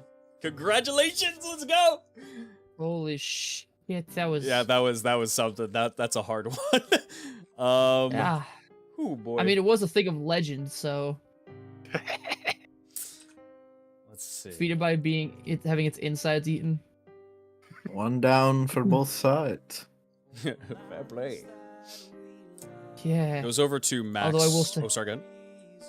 I don't think it was a fair trade. No. Unfortunately. Right, can I move before I end my turn? Sure. Yeah. Yeah, I see Pifford up on the wall. I look over. Can I see the giant? Yeah. I'm standing 10 feet in the air, given the thing is 10 feet wide at the base. So I just see the giant.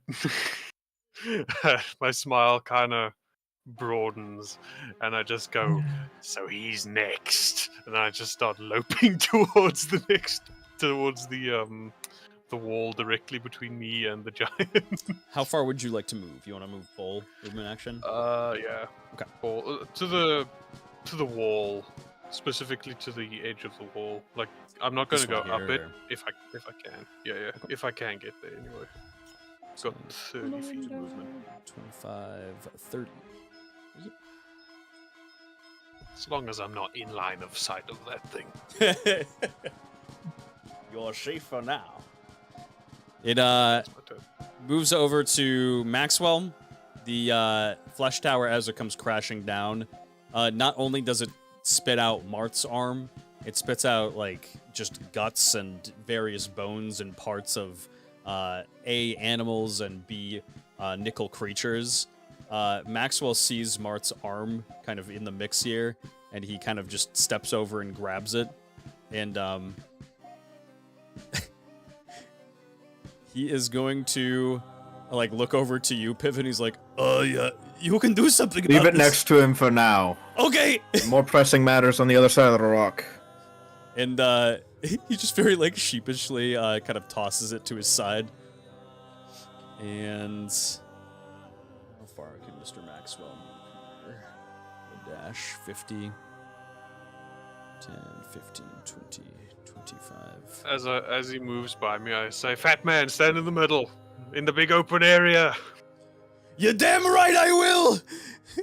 And then he's going to, actually, I forgot how much I moved already. 5, 10, 15, 20, 25, 5, 10, 15, 20, 25.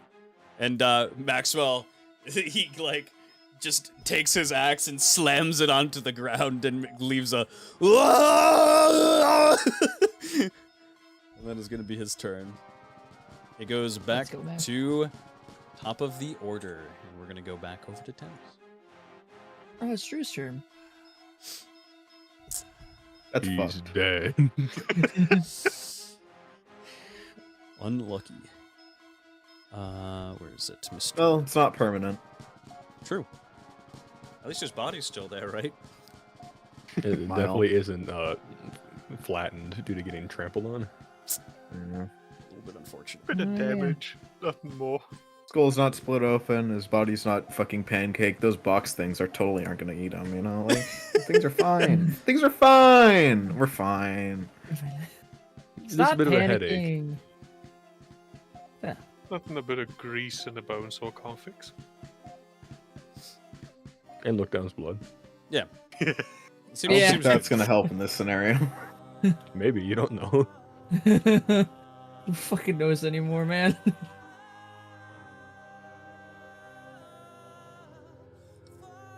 Loading, loading, loading.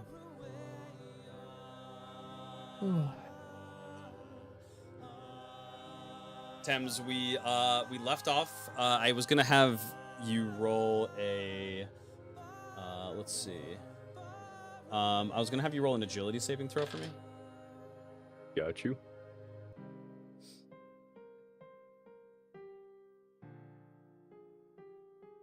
Is this for Tim's himself or for the For chooser? Thames, yep. That's a -1. They're going to bite you. The Clotisham Knights. Nap is still loading, but for 1d6 organic damage. Is that the single one that was near me? Yep. Gotcha. That is for 4 organic. Okay, that is 8. 8 damage. 8. And then it heals for 3 times that. 24.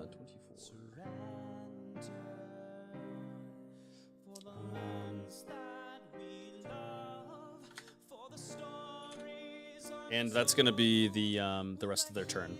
It's now yours. Hey. So the so the little dudes next to me, you see Credo got sent back to Form 1. However, they're burning, so I'm just gonna dip it onto them. They're really taking one for me, and I appreciate that. And I'm gonna then proceed to try to blast this last fucker to Kingdom Come. Okay.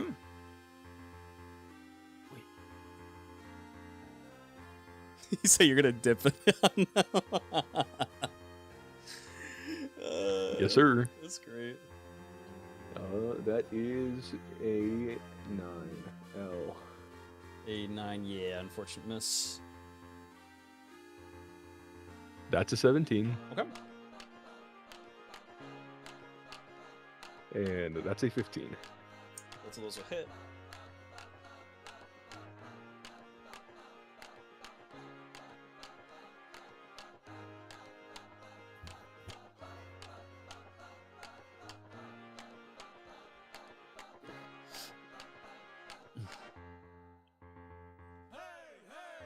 Hey. Oh, not my D6. My D6 fucking evaporated somewhere. We're so back. I found it. Let's go, baby.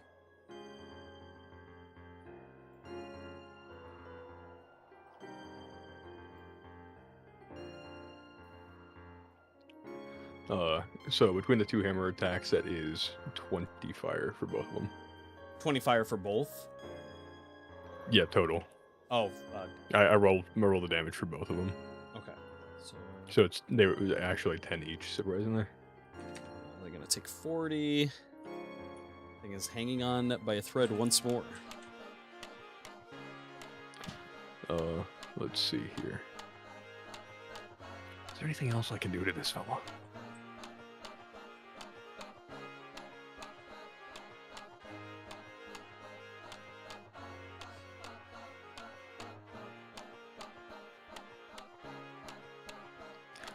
Unfortunately not.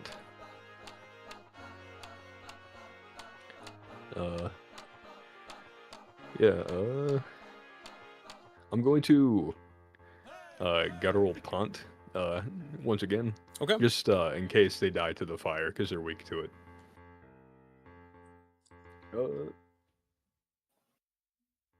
I'll need an intent check from it.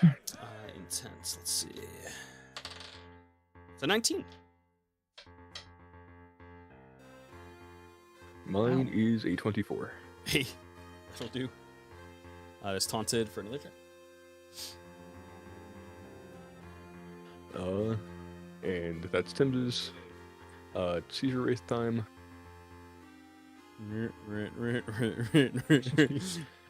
Is he hitting the gritty? Yeah, he's in the gritty while he's doing it. Poor lonesome fodder, piece of fodder. That's a 12 for the four-handed. Yep, that'll hit. That's an 11 for the Nightmare Smog. Will not. And that's a 17 for Rupturing Scythe. Yes. Holy moly. These things are like desperately trying to hang in there. I have a feeling this thing's gonna be like the same boat as its brother in a second.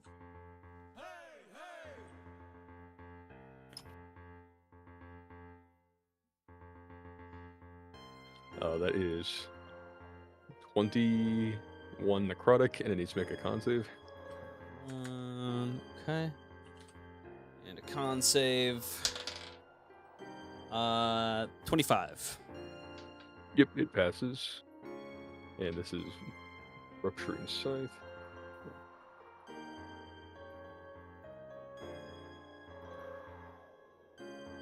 Ooh, big.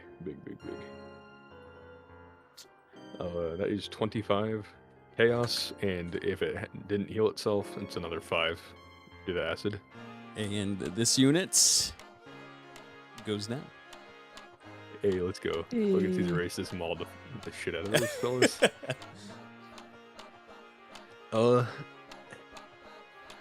Yeah, let's take the L. Attempts. Take that damage.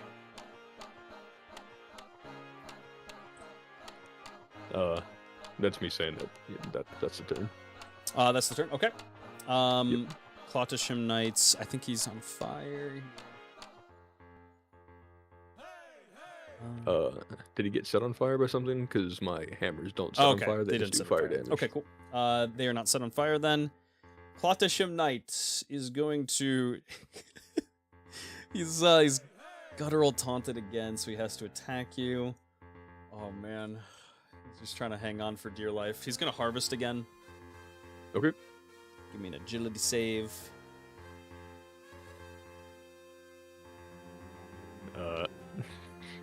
So about that, that's a 4.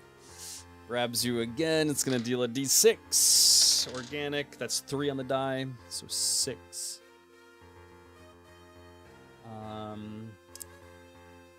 Heals for 18. Got you.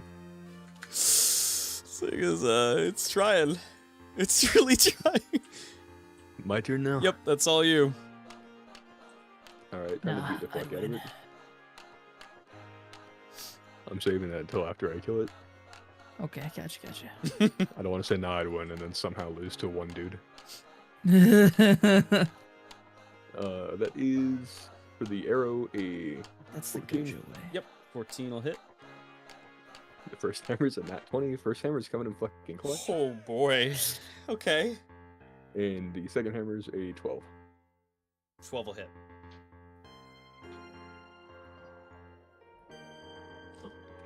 I don't wanna toot my own horn here, but I think he's about to get cooked.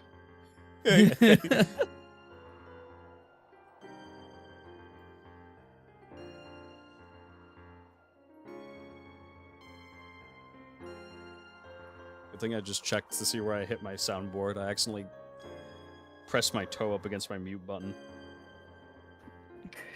Okay.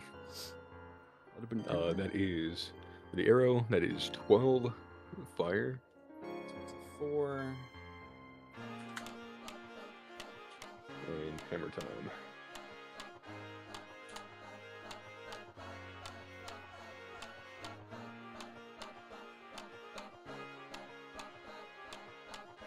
First hammer swing is 12 fire. Thames, this has been a long, arduous trial, which was very, very close.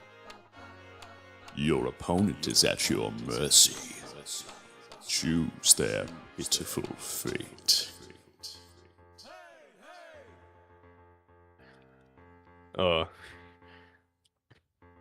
So I'm going to, with this last dude, with how much shit Thames had to do to just stop these guys from getting to the king, Tim's is going to, first bonk this dude with the hammer, fire the arrow, kind of in the dented in area, have the arrow fucking burn half of him, drop down, then just pick up this fucking dude here, let him get the final blow because they deserve it, and then drop him on him. Gunk! Amazing. And that's the end of combat. And the end of the trial. Let's go. Congratulations. Before I don't know if this is gonna, Tim's doesn't know if the trial is just gonna go to the next one immediately. He's going to quickly examine the God's Buckle thing really thoroughly as thorough as possible because he wants to make it IRL. Perfect. Give me an observation check. Okay. Do it with advantage too, because you actually really want to see this. So. That is a 16. Yeah, you feel like you get a pretty good scope of it. Hey, let's go. And the castle ground itself begins kind of falling out. You kind of feel a rumble. The king kind of just rattles back and forth, falls down, and gives a smile and just says, "Thank you." And the castle itself crumbles. You fall through into darkness.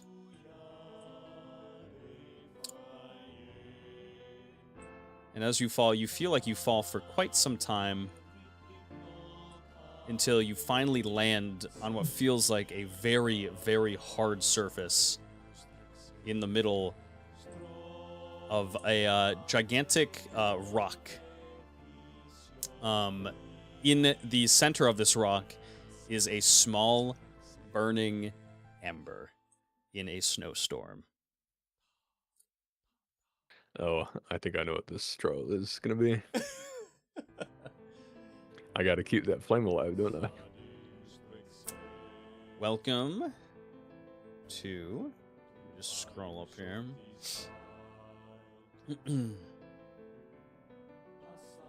The trial of adaptability. In this trial, you see, you kind of look over yourself.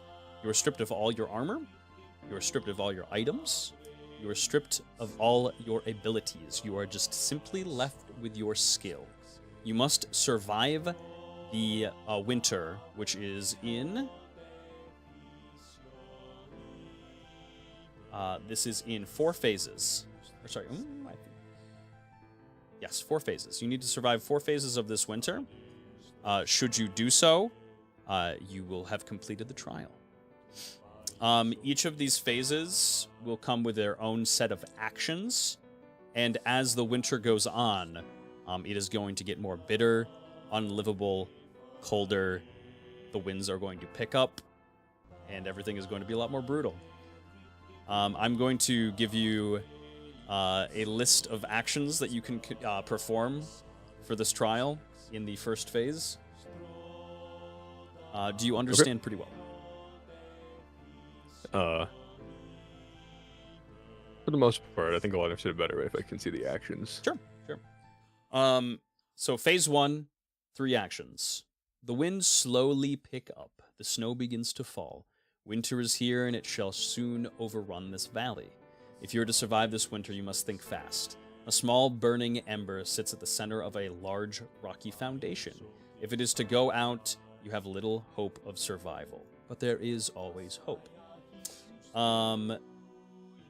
Your primary objectives are to build a sturdy house, secure food for yourself for the winter, make water plentiful, be weary of monsters in the late winter.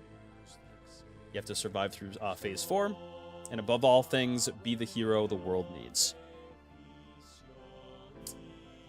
I will let you know, each time you step outside itself, if you are outside for your actions in this first phase, you need to make a con saving throw of 2 or higher or become frostbitten. Okay, I'm glad I drank that potion. My con's better for a week. It's still a -6, but hey, you know. But that is is marginally better. A 2 or higher at a -6. Real. As far as things that are around you here, so you have an action to cut down. Actually, would you like to look around the area first? Sure. Okay. So give me an observation, or sorry, give me like a, not so much an observation, but like a nature check. Okay.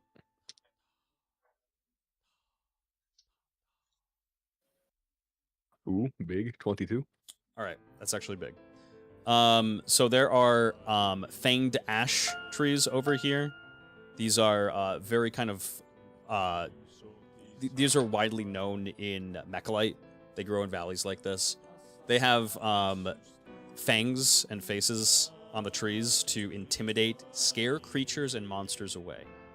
Very sturdy wood. You have pine over here. Just basic pine. You have oak trees over here. Big, strong, sturdy oak trees. You have fruit that is kind of on its last leg. It is kind of ripe and ready for the harvest. But it shouldn't last too much longer. As far as other things that you see in the area, you do see that there is a switch on the outside, which is connected to a water vein that leads to your indoor water reserve. Indoor, aka outside. You landed also on a hatchet. So you have a hatchet that you can cut down trees with, use, however you please. Okay. So the objectives was later winter, survive the night, secure a water source, build a house, and I forget what the last one was. Food, water, make a house, a sturdy house, as the winter's going to get worse and worse. The fire, obviously, is going to keep you nice and warm. As far as what you can do for actions, you can cut down trees. All 3 of these trees, whatever you wish to do. That will cost an action, each of these things. You can harvest the crops outside and dry the seeds, but that is going to require fire for you to dry the seeds. A good fire. Up top here, I actually forgot to mention, you have nurturing lilas. These produce lots and lots of sunlight, necessary for growth. Then you can build a house with your action. But yeah, plenty of different things. How many actions do I have? You have 3 actions in the first phase. Okay. You said the oak one was the sturdy one, right? Yes, I would say so. The oak and the fanged ash are both very sturdy trees. Oak is definitely the sturdiest. Okay, I'm keeping the fanged ones to scare off the monsters later. Okay. I think the ones in the bottom left, the weak ones, are good for fire, and the oak is good for house. I would like to cut down the oak. Okay. One action. I'll have you roll a con save for me. Okay.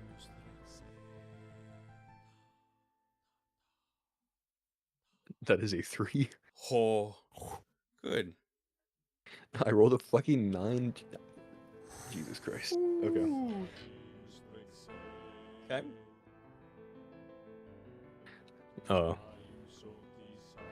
I would like to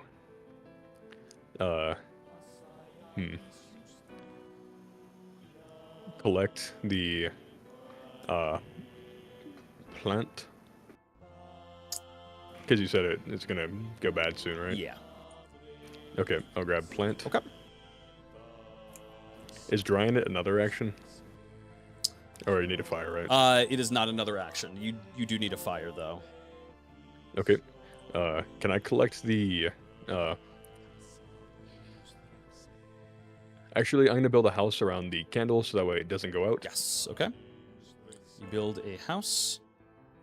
Yep, because the wood will still be there. Let me make sure that the house appears for you here. Okay. There you go. Hey, let's go. So I have one action left, right? You built house, harvested, and dried seeds, and you cut down the Okay. tree. So that is Gotcha. phase 1. Let's go. Phase 2 comes around. So you got the food, you harvested the food, that gives you 100 food. Phase Okay. 2 is going to cost 50 food. So you're down to 50 food. You have 3 actions for phase 2, sorry. The snow begins dropping at a faster rate and covers the ground entirely. Winds begin to pick up. It is now freezing. Let's see.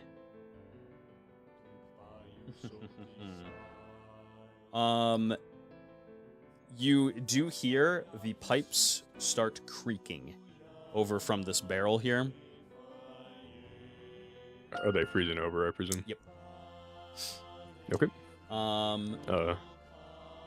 Let's see, and what else here? Each time you step outside for an action here, you need to make a con saving throw of 4 or higher for this phase, Okay. or be frostbitten. And yeah, so you have 3 actions. As far as new actions that you do have, you have little indoor pots to plant and grow your seeds. Okay. You do notice as you have harvested the fruit and have like a little excess of it, a small little rat makes its way into your house. You have the option to kind of do whatever you wish. If you wish to do anything with the rat, you would have to persuade it or give it food. So is this like a chance to get another, like the rat to do something for me then? Or It's to gain Is the it rat's gonna be- trust. Yeah, it will be subservient to you should you feed it. is it an action to feed it? Yep. Action to feed it or persuade it. Okay. I would like to persuade the rat because I feel like being quirky. Okay. I'm here for it. Roll a persuasion Yep. check.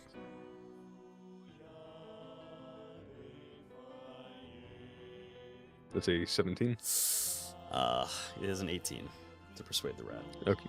Alrighty. I got a long rest before using Dice of a Haunted Man. Is Oh, because of the potion. I was gonna say you cannot use abilities Oh. in this. Damn. It's just Rip. based on your skill. If you have skills to help you, then yeah. Gotcha. would trying to feed it additionally cost a different action or no?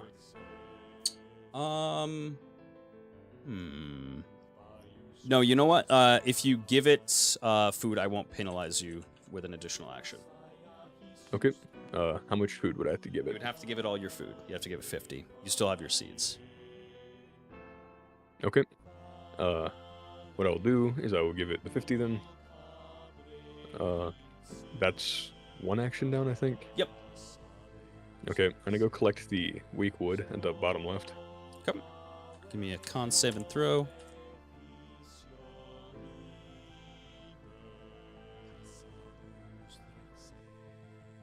That is a 8. And it'll do. Yep, so I put the... Can I use that to make a fire? Is that an action? It does not cost an action to make the fire.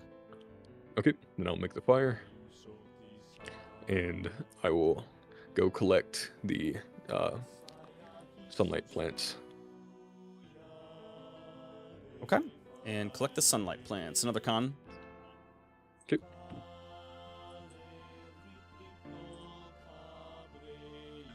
That is 4 on the dot. All right. Let's go. And you bring the flowers inside. Okay, and I'll plant the seeds. Okay. Cool. Do the pipes, now that they have heat, sound like they're no longer freezing as much? The pipes themselves are outside. They are still creaking. Gotcha. Well, I think I used my 3 actions now. Yes. Okay. Phase 3 comes around. 3 actions. Minus 50 food, which you fed your food to your rat. You are going to take, let's see. For starvation, it is 5% organic damage at the end of each phase. So that'd be 10. Okay. Let's see. The winds have begun to pick up. Each action that passes the house and everything else, minus your animals, the rats or the boar, as well as any monsters that are outside, will take 1d10 plus 2 impetus damage. It is deadly freezing now. The sound of monsters in the distance roar. Let's see. Let me just roll the d10 plus 2 for each of the actions, I believe it was. Yes. So each action, I'll roll that damage. It is deadly freezing now. So each action that you are outside, you have to make a 8 on your con. Okay. So the only thing left to do outside is the pipe thing, right? Yes, the pipes, and let's see. I will say there is an adventurer that collapses during this phase outside your house and dies. He strips all his clothing, a victim of terrible frostbite, a shame. He drops a spear that does 3d10 plus 6 strength damage. Does that take an action to collect that? Yep. There is also... You can harvest your crops as an action. You can long rest as an action. That will remove frostbite and it'll heal you. And then there's the pipes. Okay. I'll harvest crops. Okay. Get your food. This is enough food for the rest of the winter.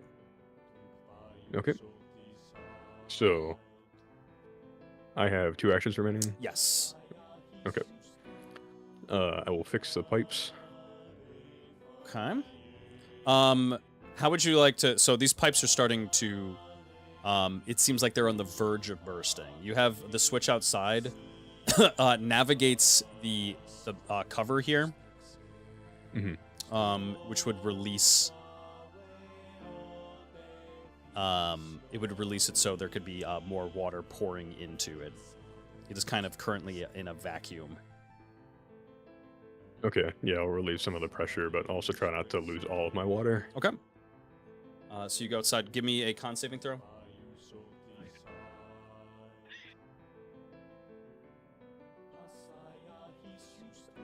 Bro, this fucking dice are edging me. This is an 8. Okay. Perfect. I rolled a fucking 14. You relieve the pressure in these pipes, and the water begins flowing normally. The pipes have expanded like a decent bit, but the pressure itself has now been relieved, and it is completely manageable. Your pipes have not burst. You said you planted your seeds, or sorry, you harvested your seeds. So that's 2 actions. And the only thing left outside was a spear, right? Yep. And was there anything inside other than long rest? Inside is long rest, which is 2 turns. Okay, so I don't have that option anymore. I'll grab the spear. Okay. Grab your spear. Give me another con save.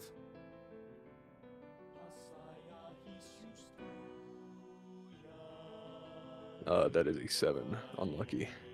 You're going to be inflicted with frostbites. Frostbite here. This took you this long. Yeah, that's not bad. True. That's actually really, really good.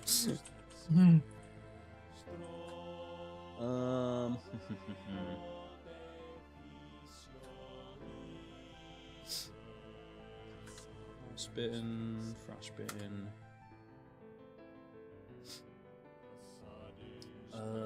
March Dungeon, Frostbite.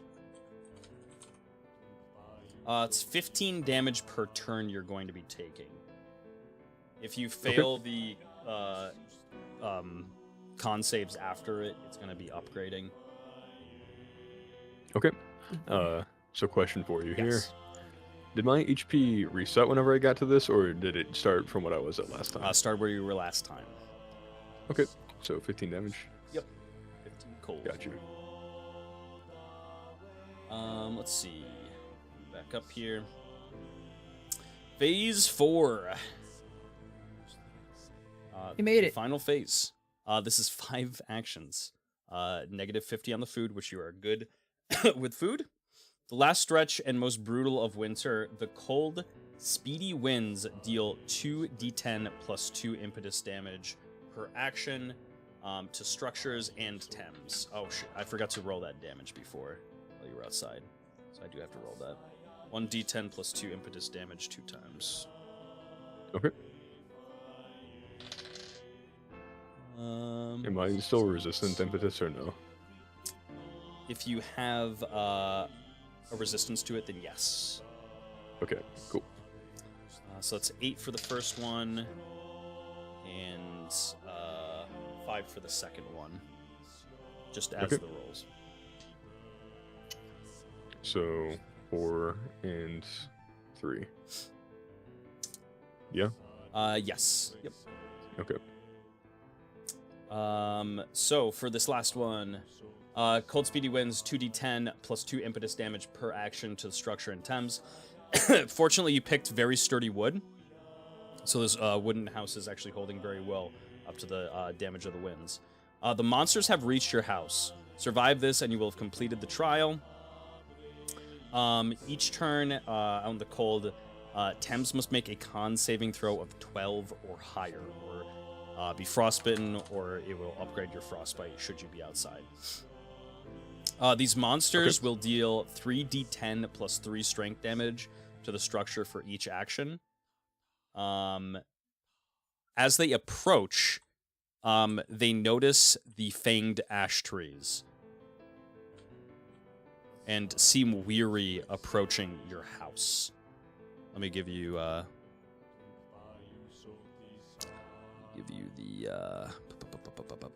shades as a representative. They seem very weary approaching your house once they notice the fangs. Or sorry, the fanged ash. The mouse inside your house begins to quiver. It seems that it is very worried for its life.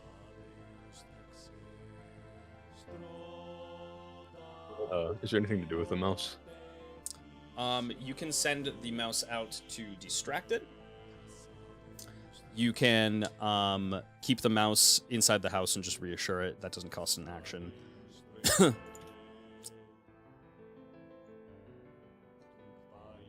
Okay, so my actions outside right now are just to go attack those monsters. So the monsters are going to start to approach your house. When they, would you like to do anything? They're kind of looking around to make sure that nothing else is kind of here. Like I said, they seem very weary approaching your house. Okay, do they seem like they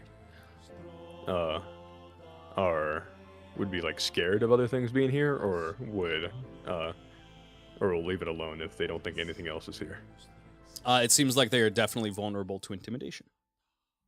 Okay, I'm going to use the rat then. Rest in peace, brother. You will be missed. Probably actually not, but go scare him. I'll miss him. Oh, send the rat outside. Oh. Thames is a very matter-of-fact person. What did you expect? Okay, you're sending the rat outside. Oh shit. Okay. Can I also, along with the rat, try to make loud noises from the window to intimidate them? Yes. The rat goes outside here. Let me actually just grab rat. Why are there pillows? What are these? Why are there pillows? What? This isn't a rat. The totem needs more pillows. This is your rat now. It's a pineapple. My stomach. Hey. Rat's looking kind of tasty. I don't know. The Rat's taking its food and running. The rat very nervously goes outside, very scared for its life, and actually, what are you? Are you just sending it out, or are you saying anything to it? Sending it out. I will tell it, or I'll ask it rather. Assist me in scaring them off.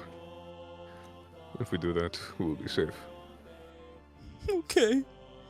The little guy goes out to the edge here. He's gonna roll an intimidation check. You roll me an intimidation check as well. Oh.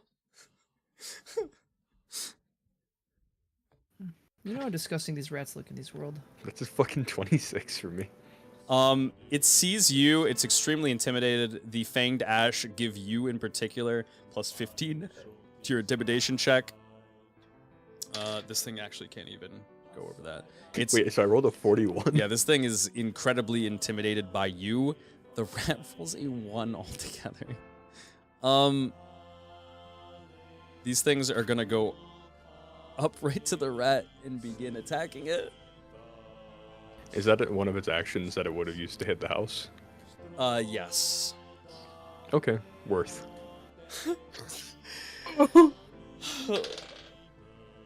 I don't know what you were expecting. I'm really. No, I got a feeling about this one. 3d10 plus 3 strength damage. 8. 14. Oh. It's 23, 26 damage just to this rat. It kills the rat instantly, and it dies in panic and fear, and your trials are over. I'm sorry. Yeah. I didn't know the rat would be considered people. You weren't the hero the world needed, you son of a bitch. Bro, it's not. It's a fucking rat. But he's afraid. Yeah. You Could I try to interpose myself if I see it attacking? I'm willing to take extra damage. Because I did want it to scare it, not to fucking murder it, but... Sure. Okay. You would have to go outside for this. Bet. How much did I say altogether? It was 24. Impetus damage, or sorry, this is strength damage. Okay. Give me a con saving throw. Please. That is a 12. Con save of 12 or higher or get frostbitten. So you do manage to pass that. The rat runs back inside, and this creature sees you as it attacks you, and it leaves. Alrighty. I appreciate the retcon. Because I was like, the real goal was to fucking intimidate it. But that's 12 damage then? Because you said 24 strength? Yes. Yep. And once again, everything darkens.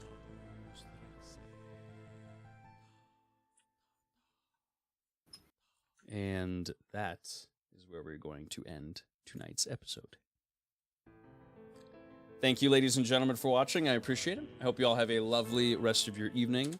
Thank you so much. We are in the kind of ending phases for Thames trials in Bardock, or sorry, Bardock's trials for Thames, I should say. We are slowly approaching the last final trial. Outside, the party has been dealt quite the loss, honestly. Abraham Drew, being a reasonably big part of this team, has lost his life. He will never be able to go back, see his wife and kids in Trell again. He will not be able to complete his training at the tower, the Sending Tower. We will pick up next week with the ending bits of Thames's trial and the probably closing parts of the party's fights. Thank you so much for watching. Hope you all have a lovely rest of your evening, and as always, stay beautiful.